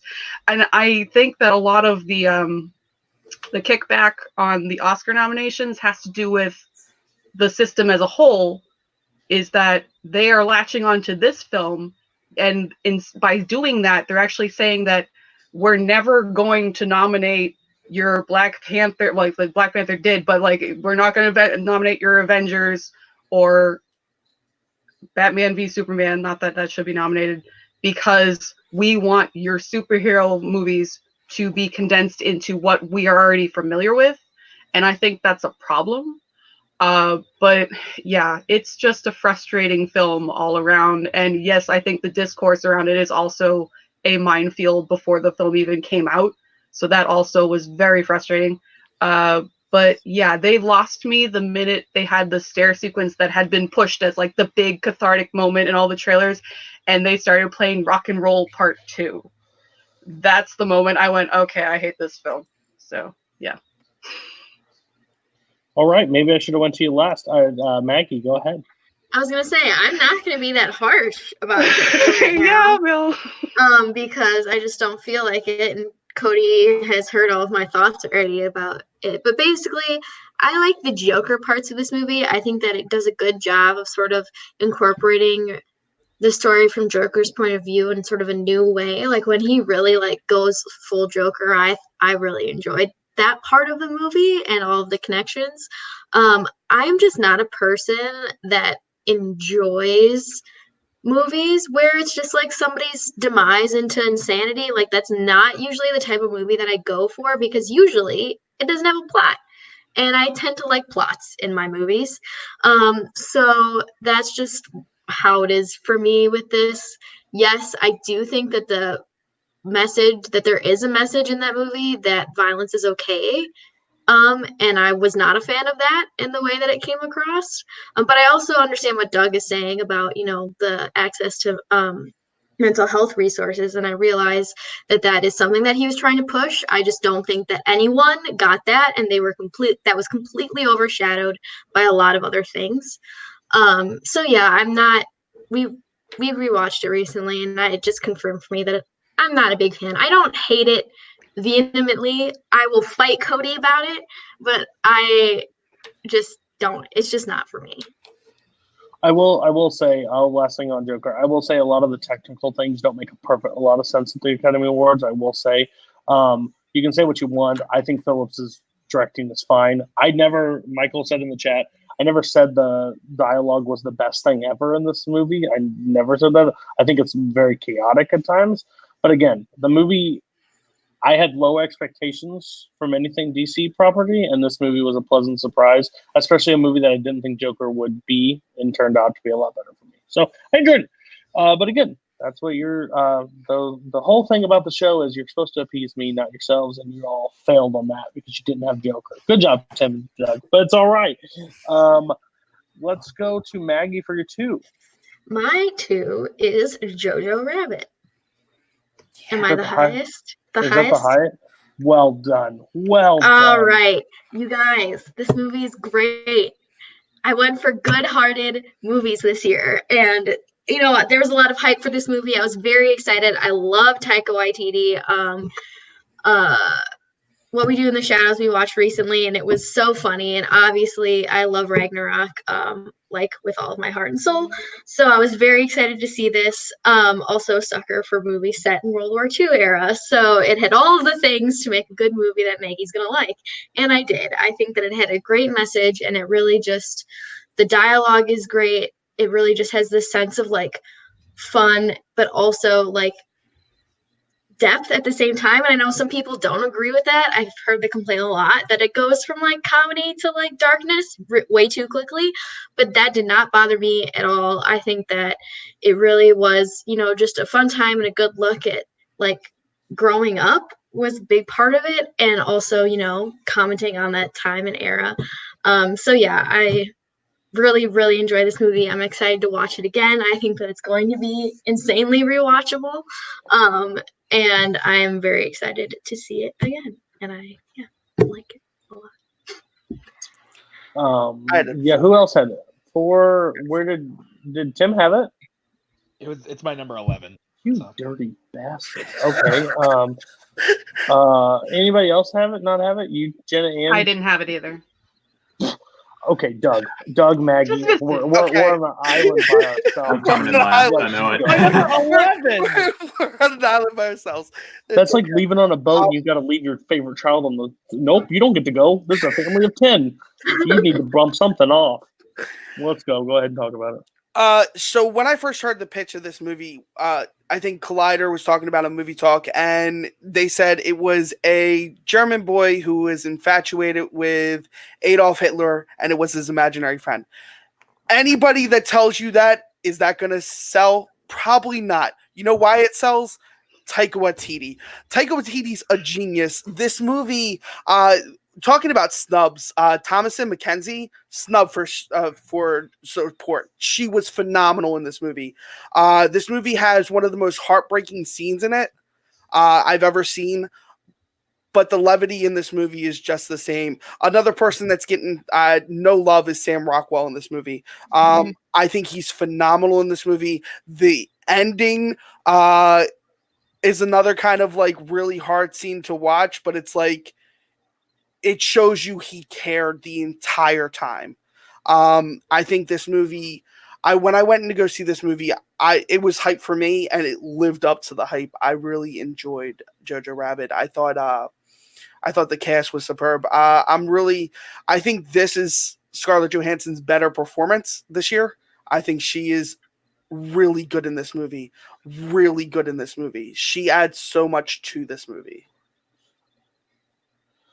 Okay, well, I didn't think I'd get to talk about this because I figured it would be going through 5 people, but apparently 3 people just stopped caring about good movies. This movie is one of my biggest surprises of the year, which I knew I would like, but I knew when the first trailer dropped and everybody's reaction was like, Taika, what did you do? Like, this is not going to work. But then you see the movie, and for the 10-year-old to have his imaginary friend as Adolf Hitler, I think the biggest standouts, I'm terrible at this because this is why I suck at trivia and why I only manage, but the boy in the movie is Roman Griffin Davis. There you go. And the girl is Thomasin McKenzie. Those 2 are the huge standouts of this movie. This movie is fantastic, built on their 2 shoulders. And to see even a 10-year-old give the performance that he does of the decline of where he starts the movie, like when him and Adolf are in the room and they're screaming like, help me, and they're just screaming back and forth. And he's a little enthusiast, and like the story just builds and builds, and it does go to a very dramatic moment. Like the jokes stop hitting at one point, and it goes real serious. But I really enjoy the elements of like the turn, and he sees the wrong in it, and like the conversation. There is a part of this movie I really don't like. Her name is Rebel Wilson. I just don't like her as an actress. I just don't like her. I think she's okay. I think she's okay in this movie, but it's just like she's over the top in everything, and she does the same performance. So that was the only draw from this. But yeah, I think this movie is brilliant, especially as the decline of Hitler too, as he goes. Like, go give an American a hug. Go give an American. Yeah, the comedic elements in this movie is great. I understand it can be insensitive at some points, but like literally, I think it's the best way that he made a movie about Nazis funny and able to work in 2019. So hats off to him. I think it's brilliant. Tim, it says you're 11, so I'll wait for you. Jen, Scott, I'm really worried about you guys at this point. Why do you hate good movies?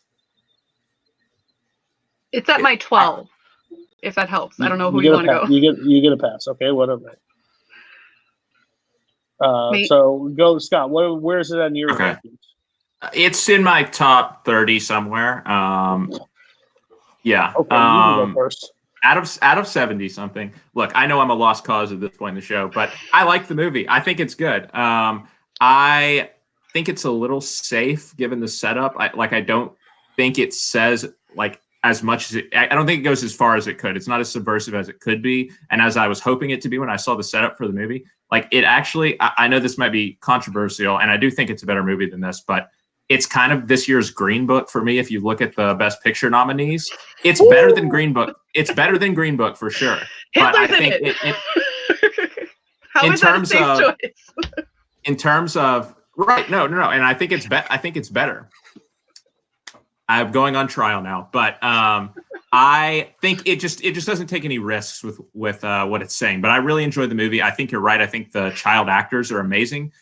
If you haven't seen Leave No Trace, like Thomasin McKenzie is a star. And yeah, I really liked the movie. It just didn't make my top 10.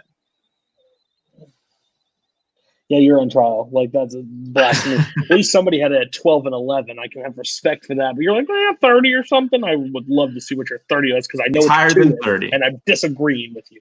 Okay, Jen, go ahead.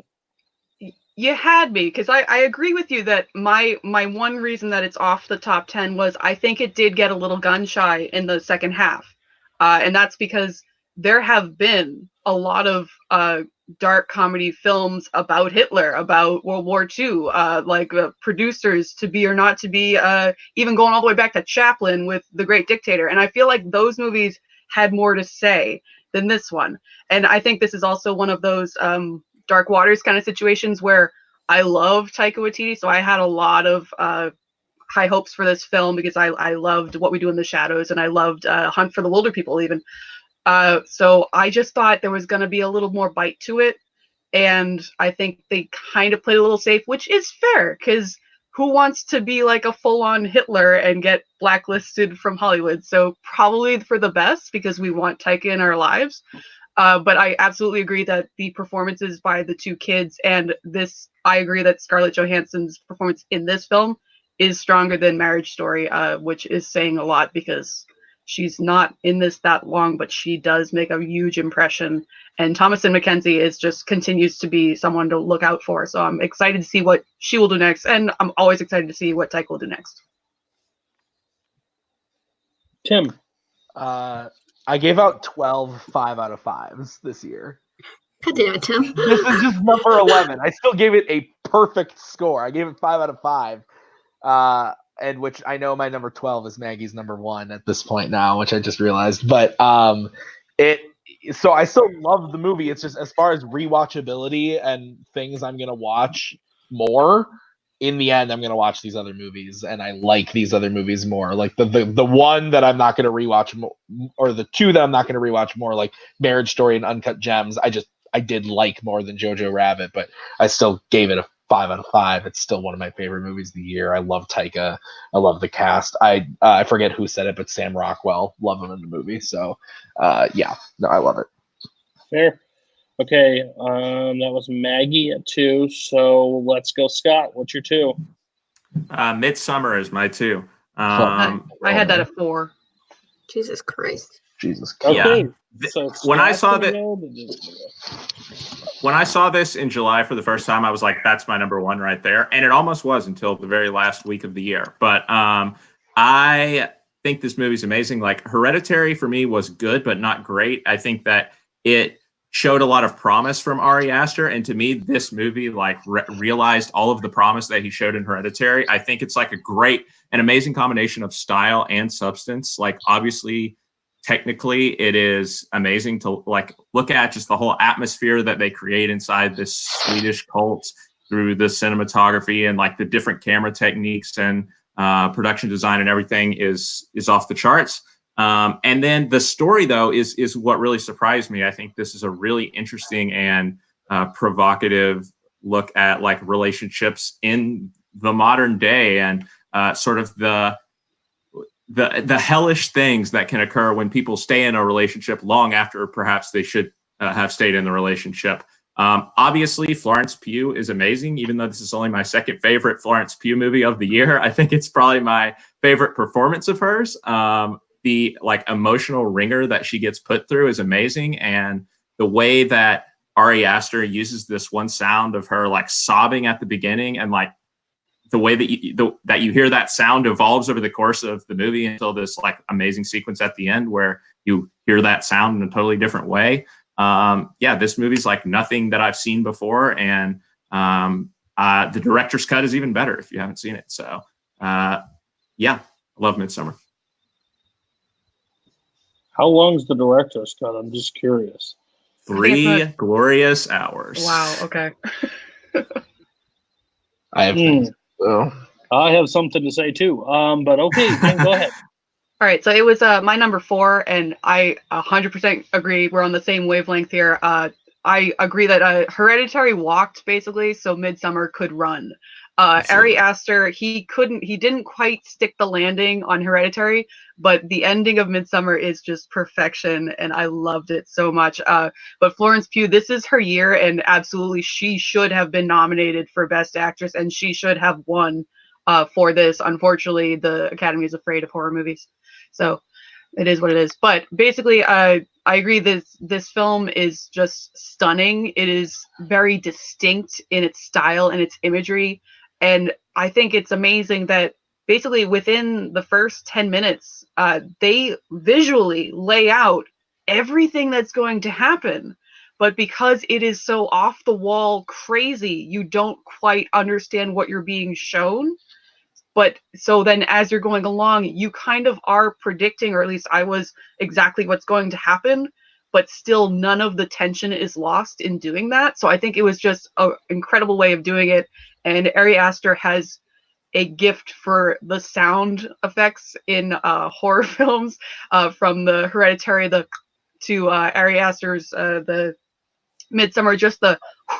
It's just a beautiful sound, and it's just amazing sound editing. I love it. But yeah, it's just stunning, and one of my favorite audience participation moments of the year was as I was sitting there watching Midsommar. About 20 minutes in, I think about a 70-plus-year-old man came in, sat in the front row, and about 30 seconds later went, "Oh, they're tripping balls," and it was loud and it was perfect because he was correct. So it was great. So yeah, that is a fascinating film, and I haven't seen the director's cut yet, but I absolutely want to sit down and finally do that. Okay. I saw this movie today.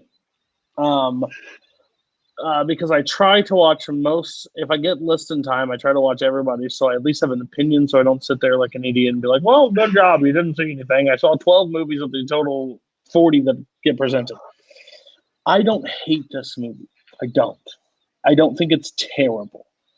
This movie is too effing long. I'm telling you right now. You said Hereditary walked so Midsommar could run. This is the slowest mile ever ran by a film. Like, it is a drag fest, and it's fine. It's uncomfortable for the sake of just being uncomfortable at times. And that's fine if that's the movie you like. But, like, it is just balls weird. Like, it is so freaking strange. Like, and it's gory for the sake of just being gory. Like, really, if we're being 100% honest. Like, it's a horror film. Hold on. It's not a horror film at all. I wouldn't say it's a horror film at all. But there's movies that are horror like that don't have to just be over the top gore just to be over the top gore. There's also a scene in here that is the most unnecessary scene I've probably seen in any movie ever. Like, I get it because that's the message that you're presenting, but why you got to put that in the movie and let it go on for as long as you put it on for? Like, I've seen pornos that last less time. I'm gonna be honest with you. Like, it was comedic. It was. Oh, everyone in the theater was sure laughing at it. Yeah, intentionally comedic. Not in my theater. Okay, but I can just imagine the amount of. I want to see the comedy specials because that's not the humor I want to see. It was just stupid. I think but I couldn't look away at times because I honestly think the movie has moments that I really really like. Like, there is a part of that movie that I absolutely love. I think the ending falls completely off for me because I'm not tripping balls like the people in the movie are tripping balls. If I'm if I'm fully high, I think the movie's amazing. And Florence Pugh, hands down, I want to see her in anything and everything. I think she's an amazing actress. I can't wait to see what she does next. She's in Black Widow coming out, so like I'm fully excited for Florence Pugh. But this movie is just, again, if you ask Paul would have told me not to see Midsommar because it wouldn't have been a movie for me. But it's overly long, and you want to sit there for 3 hours, go on, have fun. But let me tell you, you could get out of that movie a lot faster. I know Tim has an opinion on this movie. I want to ask Doug. Doug, you liked this movie, didn't you? Yes. Okay, so you go first, and then I'll go to the Brzakalas. I had it in my 14. Originally, I had it on the list because I liked it. I wanted to represent horror a little bit on the list. Some people don't think it's horror. I think it is. It's a different form of horror, but it's still a horror movie. The sacrifices that are made in this movie are horrific to watch. I think Florence Pugh is phenomenal in this movie. Everything she does in this movie. The trip and ball scenes is some of the weirdest stuff I've ever seen written. I just honestly, I like the movie unapologetically. I think it is a solid horror movie. I think Ari Aster adds a different type of horror to the horror genre themselves. Yeah. Okay, Brzakalas, go ahead. Do you have anything to say? Go ahead. No, I was going to say, I cede all my time to you. Okay, so here's the thing. I'm a big proponent of let people like the movies they like.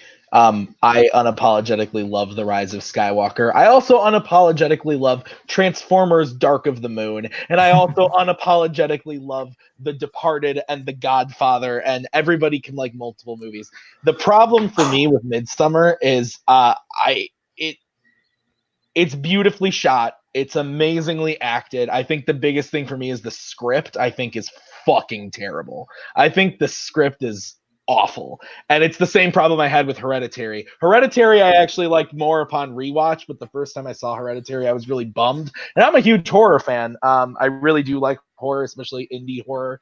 But this one to me just felt like Ari Aster took bits and pieces from other horror movies to the point where he borrows names from other movies, character names like first and last names and specific sets and iconography and puts it in the movie and then just passes it off on his own. And you can sit there and say, like, I don't disagree with you.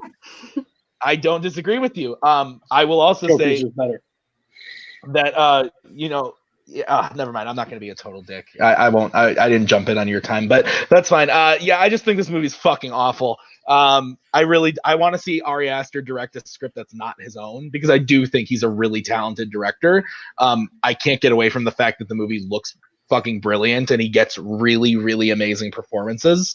I just hate the script. Like Cody said, this movie is long for the sake of being long. And again, I think it just takes things from other movies and puts it in. And then the themes that he's working with of loss and relationship and family, I just feel like it just beats you over the head with it in a way that Joker.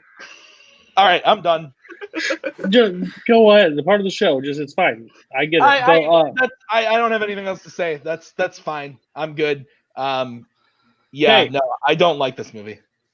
Yeah, that's fine. Okay. Who is it? It's Jen's 2, I think. My number 2 is Little Women, and I doubt that it's on. Yikes! Yeah. There we go. All right.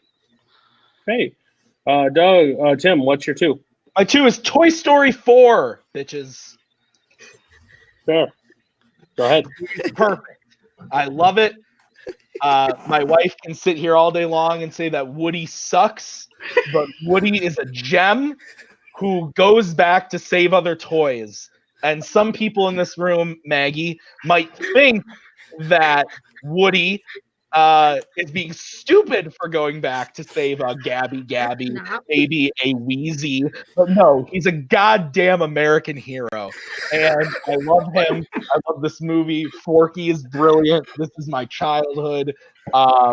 It's not the best Toy Story movie. It did a lot for me and made me very, very happy. it actually was my number 2. It's been my number 2 for a long time, but I actually had Avengers at 1 and I flipped it because I just realized that like I love Toy Story like so much, and this movie's endlessly rewatchable for me. I think that it is super, super fun.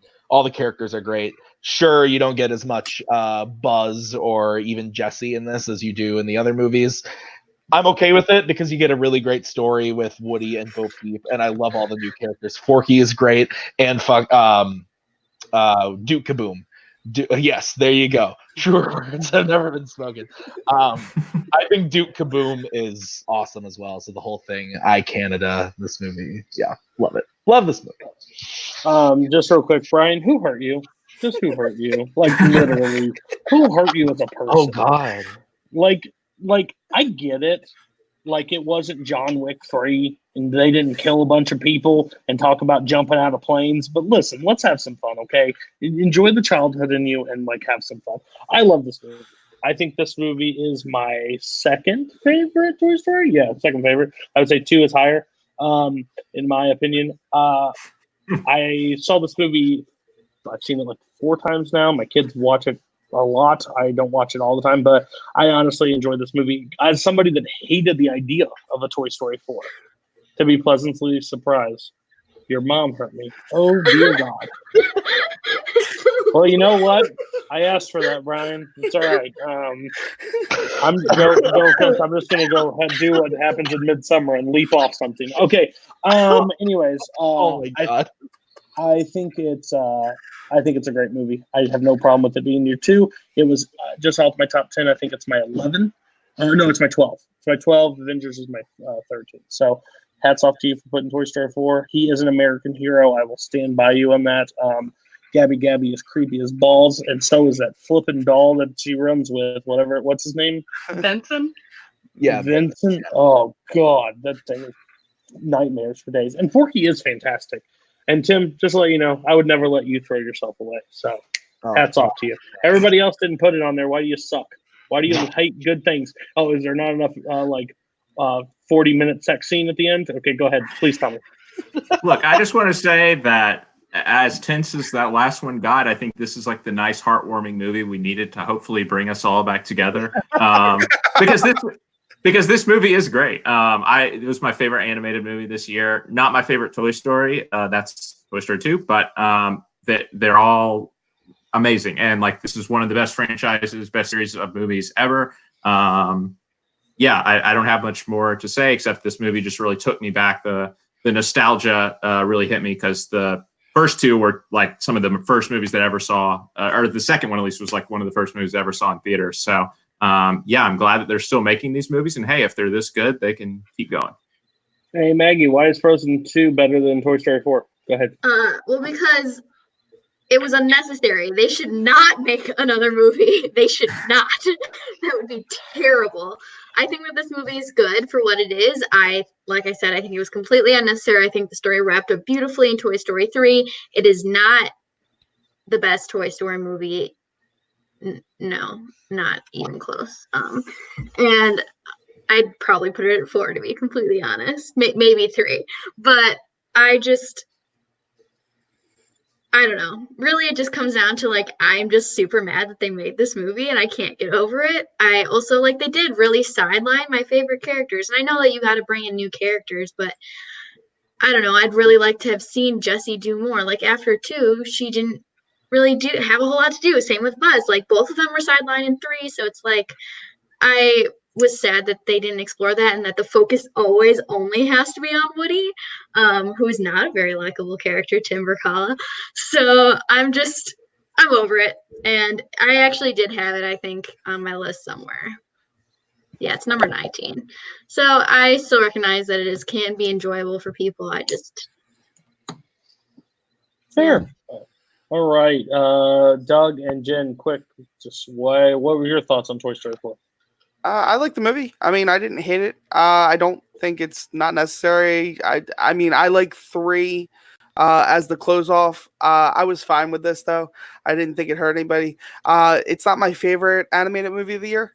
That goes to the DreamWorks picture. but yeah, no, I think it's a good movie. It also brought one of my newer favorite animated characters with Forky. Forky is fantastic, guys. Forky is fantastic. Trash. So what's Jen? What do you think? Yeah, I agree. It's basically the only reason it's not up here is because Toy Story as a whole is just so good that it's hard to compare when another one gets kind of tacked on. They did kind of write themselves into a corner with Toy Story 3. So yeah, I agree that this didn't necessarily need to be made, but it was worth the trip. It was fun, and I agree that I wish that we did get a little bit more of our older characters just because there's such lore there. It feels weird talking about lore in a Toy Story movie, but there is. But all of the new characters that were introduced, they were worthwhile. And I think one of my main reasons that it went down is because I wanted more of Forky. I think Forky, that was a really interesting avenue they could have gone down with the existential crisis of becoming a toy when you're trash. And it kind of fell apart really quickly in order to focus more on Woody. And yes, when you write the Tom Hanks check, you want to get your bang for your buck. But yeah, we've done a lot of Woody, and I just would have liked to see a little bit more of the other people. But yeah, it's still totally a great movie. It's the best Disney Pixar movie of the year. I think that Klaus is higher for me, but that's it. Yeah. Just remember, guys, if you want to, you can watch Toy Story 4 back to back, and it'll be still shorter than Midsommar. So just remember that. You can do that for your sake. On that note, we're moving on to ones. Doug. Yeah, my number one is a movie that is near and dear to my heart just because of things that I went through in my personal life with an uncle of mine, and it's Ford versus Ferrari. I think this movie is beautiful. I think this movie represents a really solid story. Ken Miles' story is not really told often, and it accounts for his, the later part of his life. And you can't go wrong with Shelby. My first car was a 1969 Shelby Mustang that I fixed up with my uncle. That's why this movie means a lot to me. I would go watch movies with them, old race movies, and it reminded me of the old school style race movies, the old Hollywood race movies. That opening scene is ridiculously good. I don't think Matt Damon gets enough love for what he brought to Shelby, and I definitely don't think Christian Bale got enough love for what he brought to Ken Miles. This movie is... people say the ending is unnecessary. I disagree with you completely. I think you need that to complete the story because of what they were going to go try and do. I think this movie is just a gorgeous movie in general. Who else had Ford? I think it was just Maggie, right? Yeah. Man, Maggie and Doug, Jojo and Ford. So go ahead and talk about it. Yeah, I mean, I think that the performances were great in this movie. I think it is a great story. I was just really into it, which I didn't think I was going to be as into it as I was, but I was just so tense the whole time, and like I really didn't know what was going to happen because I didn't know the true story. So I was excited to, see it unfold. And the chemistry that Christian Bale and Matt Damon have was just awesome. And the whole like thing with, I don't know the actor's name, the guy who basically wanted them to fail was very intense. And then I had no idea how the story ended either. So when that happened, I was like, well, shit. Okay. But I think that it was a good time at the movies. It definitely was a big screen type of thing. I'm sad that it's not getting recognized for more of its technical aspects because I think it was very pretty and all of the cars and stuff was very awesome to see. But yeah, that's why I liked it. All right. The other three did not have it on there. I personally love it. It's in my top 10. I knew kind of the story of Ford v Ferrari before seeing it. And like Bar said, it's the most predictable, one of the most predictable biopics that I've ever seen, blah, blah, blah, whatever. I think it's well done. I think watching Damon and Vail on screen together is kind of like those Hollywood moments that you're like DiCaprio and Pitt for people. It's seeing those two iconic actors sharing the screen, doing what they do. And I think Vail is just somebody that I think that we will look back on in our time in film, and people won't respect him enough for what performances the man honestly gives. Like, I think he's just fantastic in almost everything he does. Like, he puts his heart and soul in it, and you can fully tell he's one of the best actors working today. He is probably the best actor working today, almost in my eyes. He's just so good with what he chooses to do, and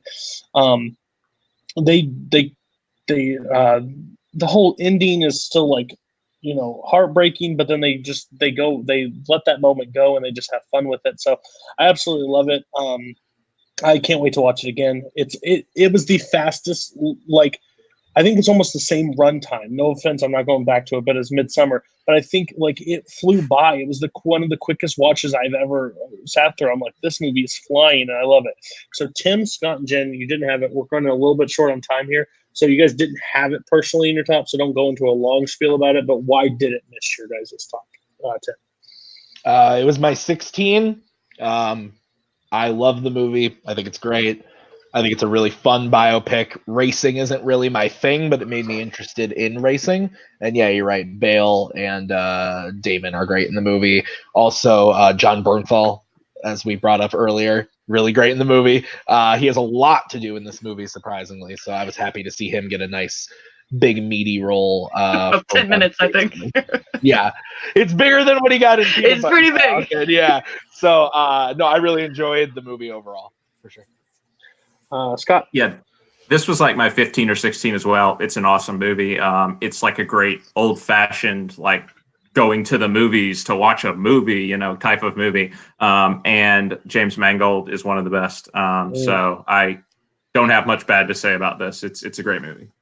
Fantastic. Jen? Yeah, I agree. I think this is one of the most successful, like, crowd-pleasing movies. It's just a good time at the movies, popcorn movie. And I think that Lincoln should ditch Matthew McConaughey and get Christian Bale behind the wheel for their ads now. I think him just driving around with his Cockney accent, that's my favorite part of the movie. So, yeah, it's good. Yeah. It's a good film. It just didn't stand out enough for me. That's all. I just wish I hope he does interviews with that accent from now on. You'll get people to stop asking stupid questions. It's fantastic. Let's go, Maggie. What's your one?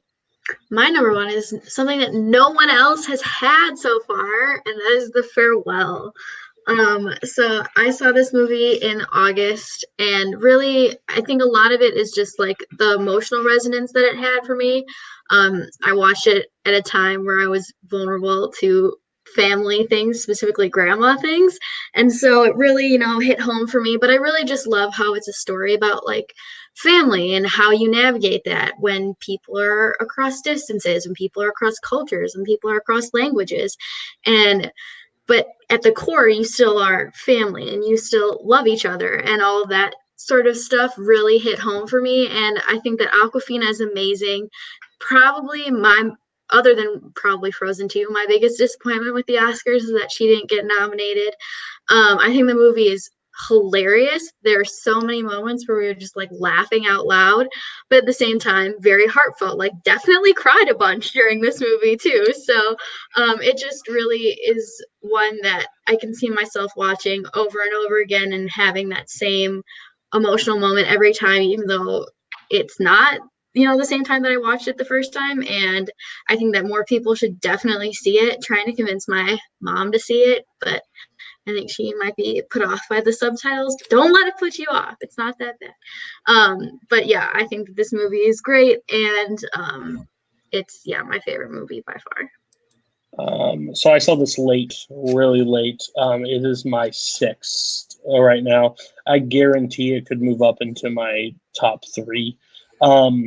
This is an emotion. This is like, I think this will be the movie I put on for my good cry movies. Like when you just need to have a good, this is one of them. Mm-hmm. It's one that I didn't expect much from. Like I didn't know much about going into it, and just the overall, like, especially at the end, when you find out something about it at the end of the story, it's even more heartwarming, and like, it's all, but it's still the cast and everything. And to put that concept in your head, like, as like they handle something in there that we would never handle, like most Americans would never handle. You would tell that person that information, you would let them live out there, but then they just, to them to not even stress about it and just like let her live her life and stuff like that is just a beautiful way of telling it. And Awkwafina not being nominated for the Academy Award is one of my biggest angers of this year, because I absolutely love this movie. I think it's brilliant. I think it's a beautiful movie.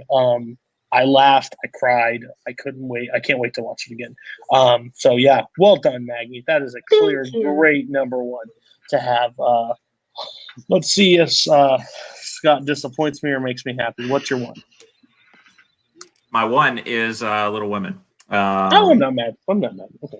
Yeah, this movie is perfection. I love the 1994 version, so I was really skeptical about do they even need to do this movie, despite how the talent that's involved with this. And yet, even though this movie runs basically the same running time as the 94 version, it just feels like Greta Gerwig accomplishes so much more. Every scene and shot is important. Every character, every major character gets a legitimate arc. Even the characters who kind of get shafted in other adaptations, like Amy and Meg, get great arcs in this movie and have Florence Pugh and Emma Watson playing them, so that doesn't hurt too. And yeah, it's just a lovely movie to watch, and I love what she did with the ending.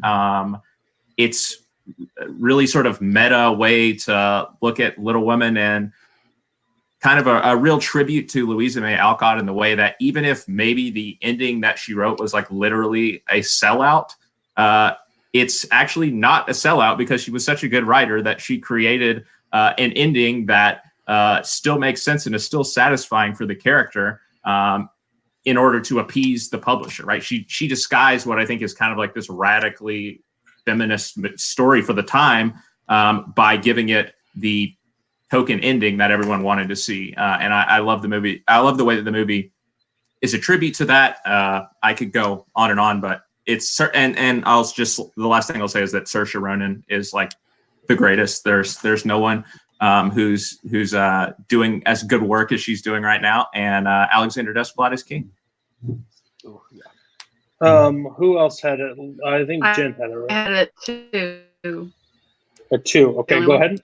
Take it. Yeah, I completely agree. Basically, this film, Greta Gerwig should have been nominated for director because it's understated. It is not flashy, unlike a lot of the other nominees this year. She gives her actors the tools and the space to make their decisions and their choices, and that really gives this warmth and coziness to this film, and I absolutely love it. And the timeline changes, they enhance the story. This movie has been made 5 times as a film and then a couple dozen times as a TV special or whatever, but she made it fresh and her own, and she's the first person to understand Amy as a person and not as a villain.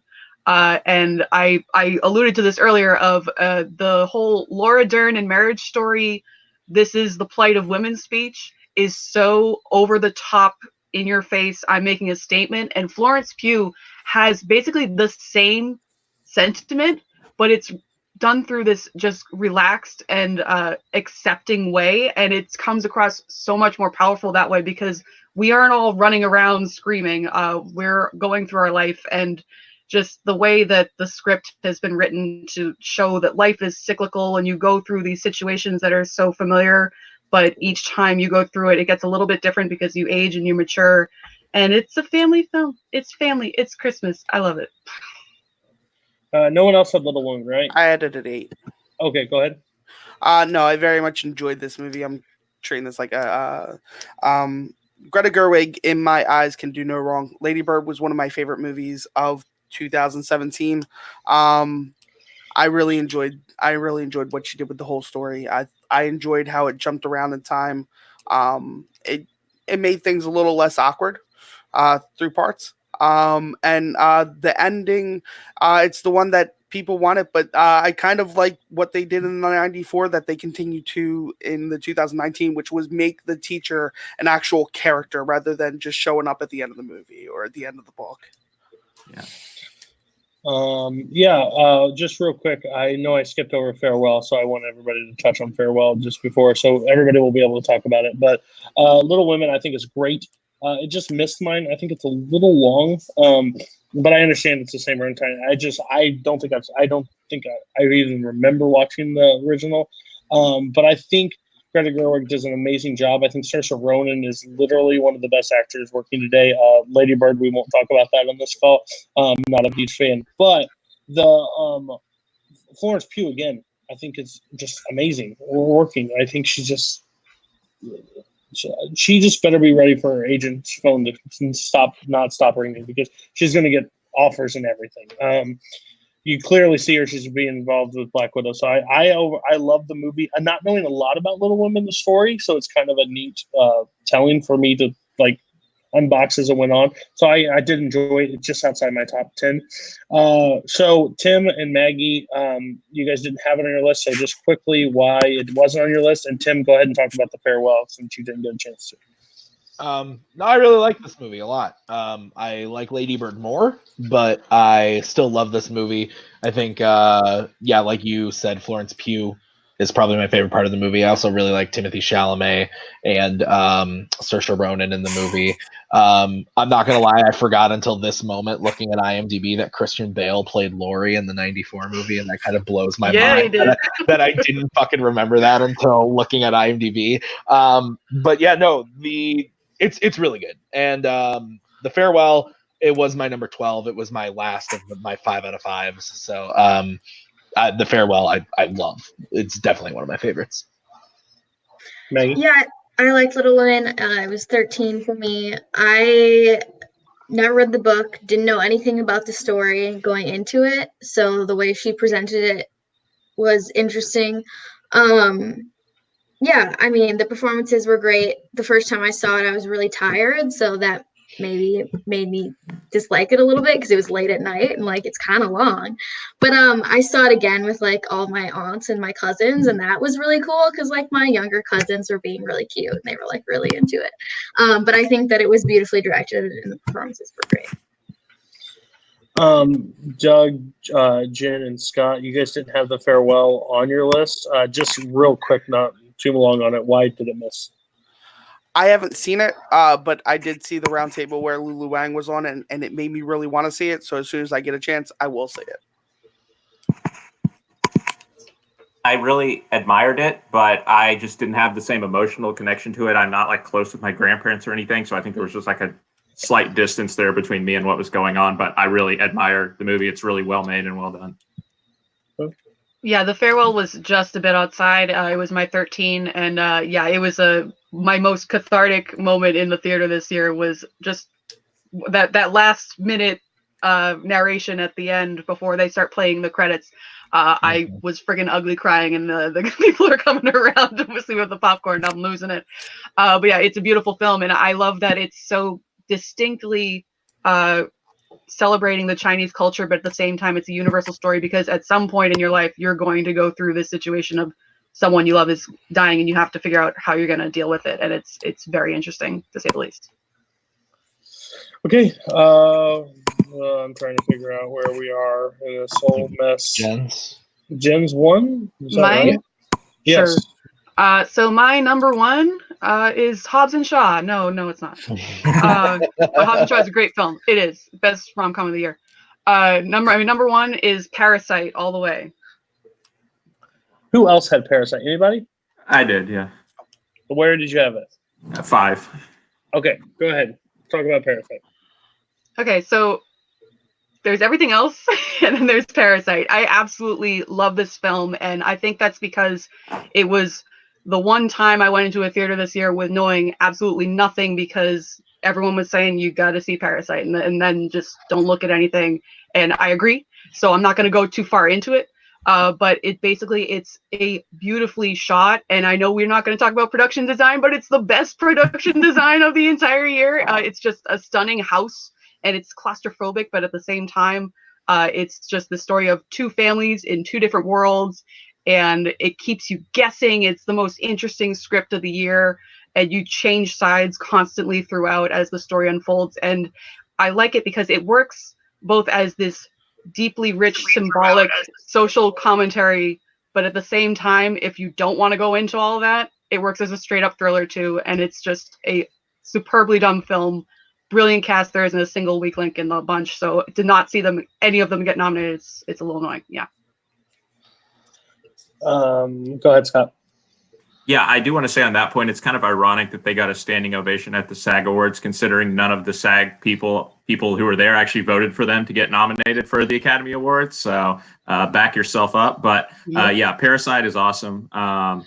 it is like unclassifiable, like in terms of like genre wise. Like it's just so many. It's just its own thing. Like the genre of the movie is Parasite, and I think it's funny. It's a thriller. It has some great social commentary going on, and yeah, I think the real appeal of the movie was that I just legitimately did not know what was going to happen from scene to scene. And I think, unfortunately, this is getting labeled as like the token foreign movie this year, like Roma was last year. And I think a lot of people watched Roma last year and were like, oh, this is boring. But this movie is like something that like anyone can enjoy, in my opinion. I'm like, there's always going to be people who don't, enjoy the movie. But I think this is much more of a conventionally enjoyable movie than Roma was. And I love Roma. So if you didn't like Roma, still give this movie a chance. Yeah, I absolutely love Parasite. Blame Koho. A little bit overhyped for me going into it. Missed it. It's in my top 10. It just hit my top 10. I need to watch it again because I think there's things that I would pick up and watch a little bit more closely. I am an uncultured swine. I do not watch foreign films. I don't. They're hard for me to go into. But this one definitely changed my entire opinion on it. It moves so smooth, and it's just easy to digest, and I think it's a really good movie. It definitely deserves a Best Picture nom for Parasite. I would be okay if it fully won, to be honest, at this point. I would like something to change because it seems like everything's decided at this point. But Tim, Maggie, Doug, real quick, Parasite, did you make your list? Why? For me, it was just overhyped. I like the movie a lot. It's in my top 30. But I need to watch it again because I'm trying to distance myself from it a little bit before I watch it again, because I literally walked into it as a coworker of mine was walking out who said that it's the best movie made in the last 15 years. And it's just kind of like, it's kind of hard to live up to that when you go into it. It's also not my favorite foreign film of the year. That goes to Portrait of a Lady on Fire. I like that movie a lot more. But it's an excellent film. I agree with Jen. The production design is insane, and if I'm not mistaken, it wasn't even nominated, or no, it wasn't nominated for cinematography, I think, which is also a crime. So I'm excited to rewatch it. I want to distance myself a little bit. I'll probably wait until honestly like the day before the Oscars and then rewatch it. But I am looking forward to rewatching it. I love it, or I liked it a lot. I would be happy if it went on to win Best Picture and became that first foreign film to do that. Absolutely, it deserves it. But yeah, that's pretty much how I feel. Yeah, I really liked it. Agree with the overhype thing. Like I said earlier, not like I don't like movies that make me feel super uncomfortable, and this movie made me feel really uncomfortable, so I don't plan to watch it again anytime soon. But I will acknowledge that it is really outstanding in all different areas, and I really do hope that it wins Best Picture. I literally saw it yesterday, guys.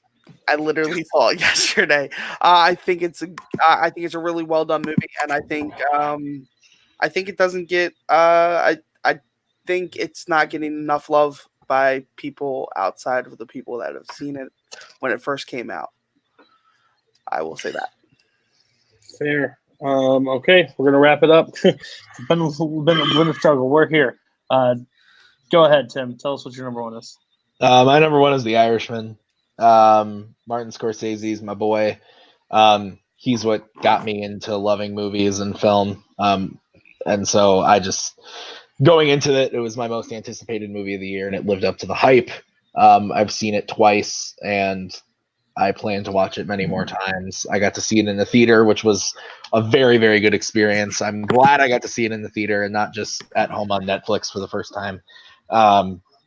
But yeah, I love it. I think it's a really, really great kind of mirroring what's going on in Scorsese's career, and the fact that he actually tackles this whole thing of like, you could be absolutely what. Yeah, there you go. It's tough. But like the way that he kind of like tells this like Goodfellas-esque story that basically like I don't want to spoil it, but the way that the movie ends, I think is just like really profound when you look at what Scorsese's career is kind of where it's at right now. I think it was just very smart. And yeah, I get it. It's long, and I was complaining about Midsommar being long. It's true, but And there's definitely stuff in this movie that I would cut out. Like there's stuff in here that I don't think doesn't need to be there, but I still love every moment of it, if that makes sense. So, and Pesci, Pesci is so good in this movie. Pacino is so good in this movie. De Niro. I think this movie also got a lot of flack for having Anna Paquin there to not say any lines. I disagree. I think that her not having any, like, yeah, she doesn't have any dialogue, but I think what she does in the movie is actually really, really great. You don't need to have dialogue to be memorable in the movie, and to be important in the movie. So I love The Irishman. So yeah, number one. Who else had Irishman? I did. Where did you guys have it? 6 for me. Same. Okay, go ahead and talk about it. Go ahead, Maggie.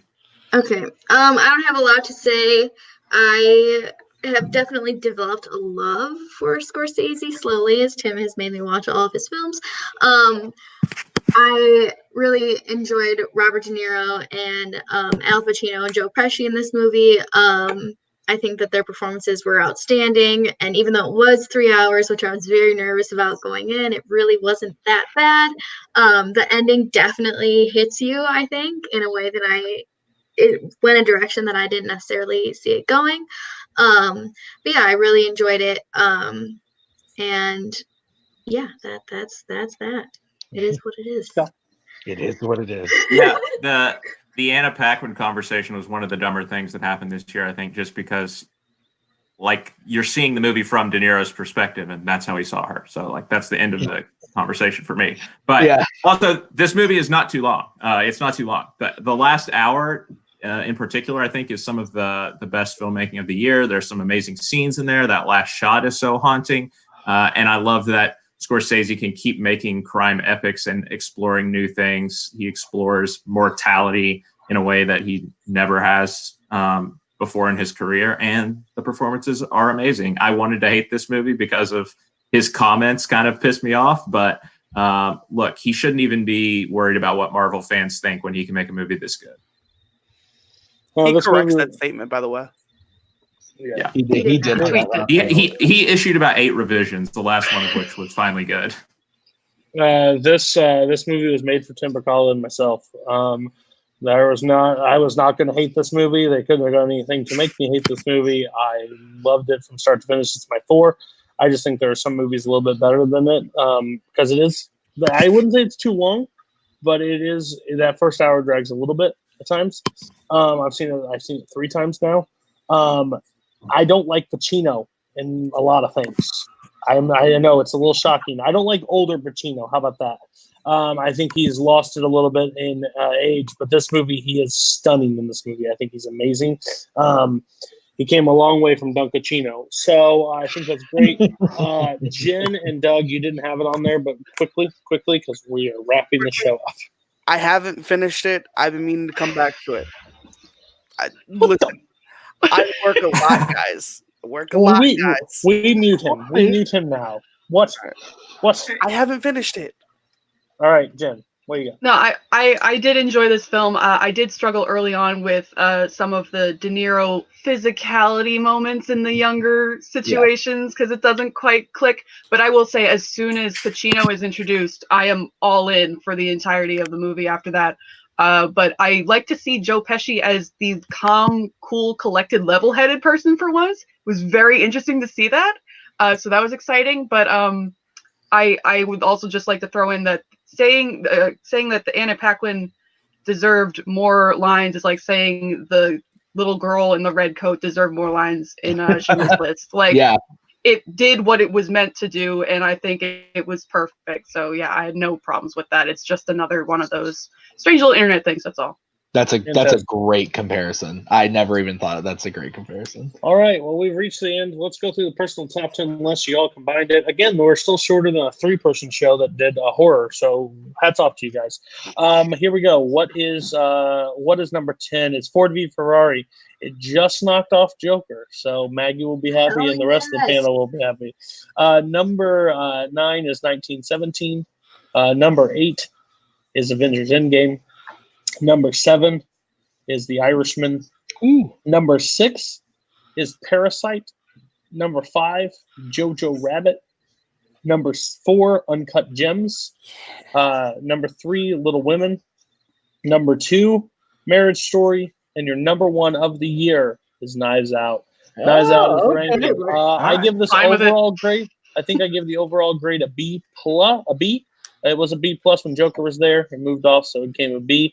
Now time for grades. The winner of your list today is Douglas Cassel. He gives it a B+. Second place goes to Tim Brzakala. Third place goes to Maggie with a B-. Really close.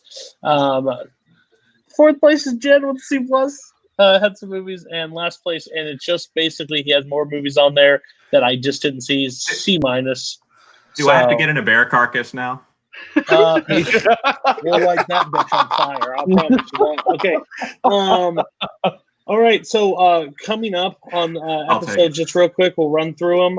The next week's episode is best performances of the 2010s. So a top 10 list of the best acting performances of the 2010s. I think it's going to be a really fun show. I'm going back to 4 panels, so don't do anything.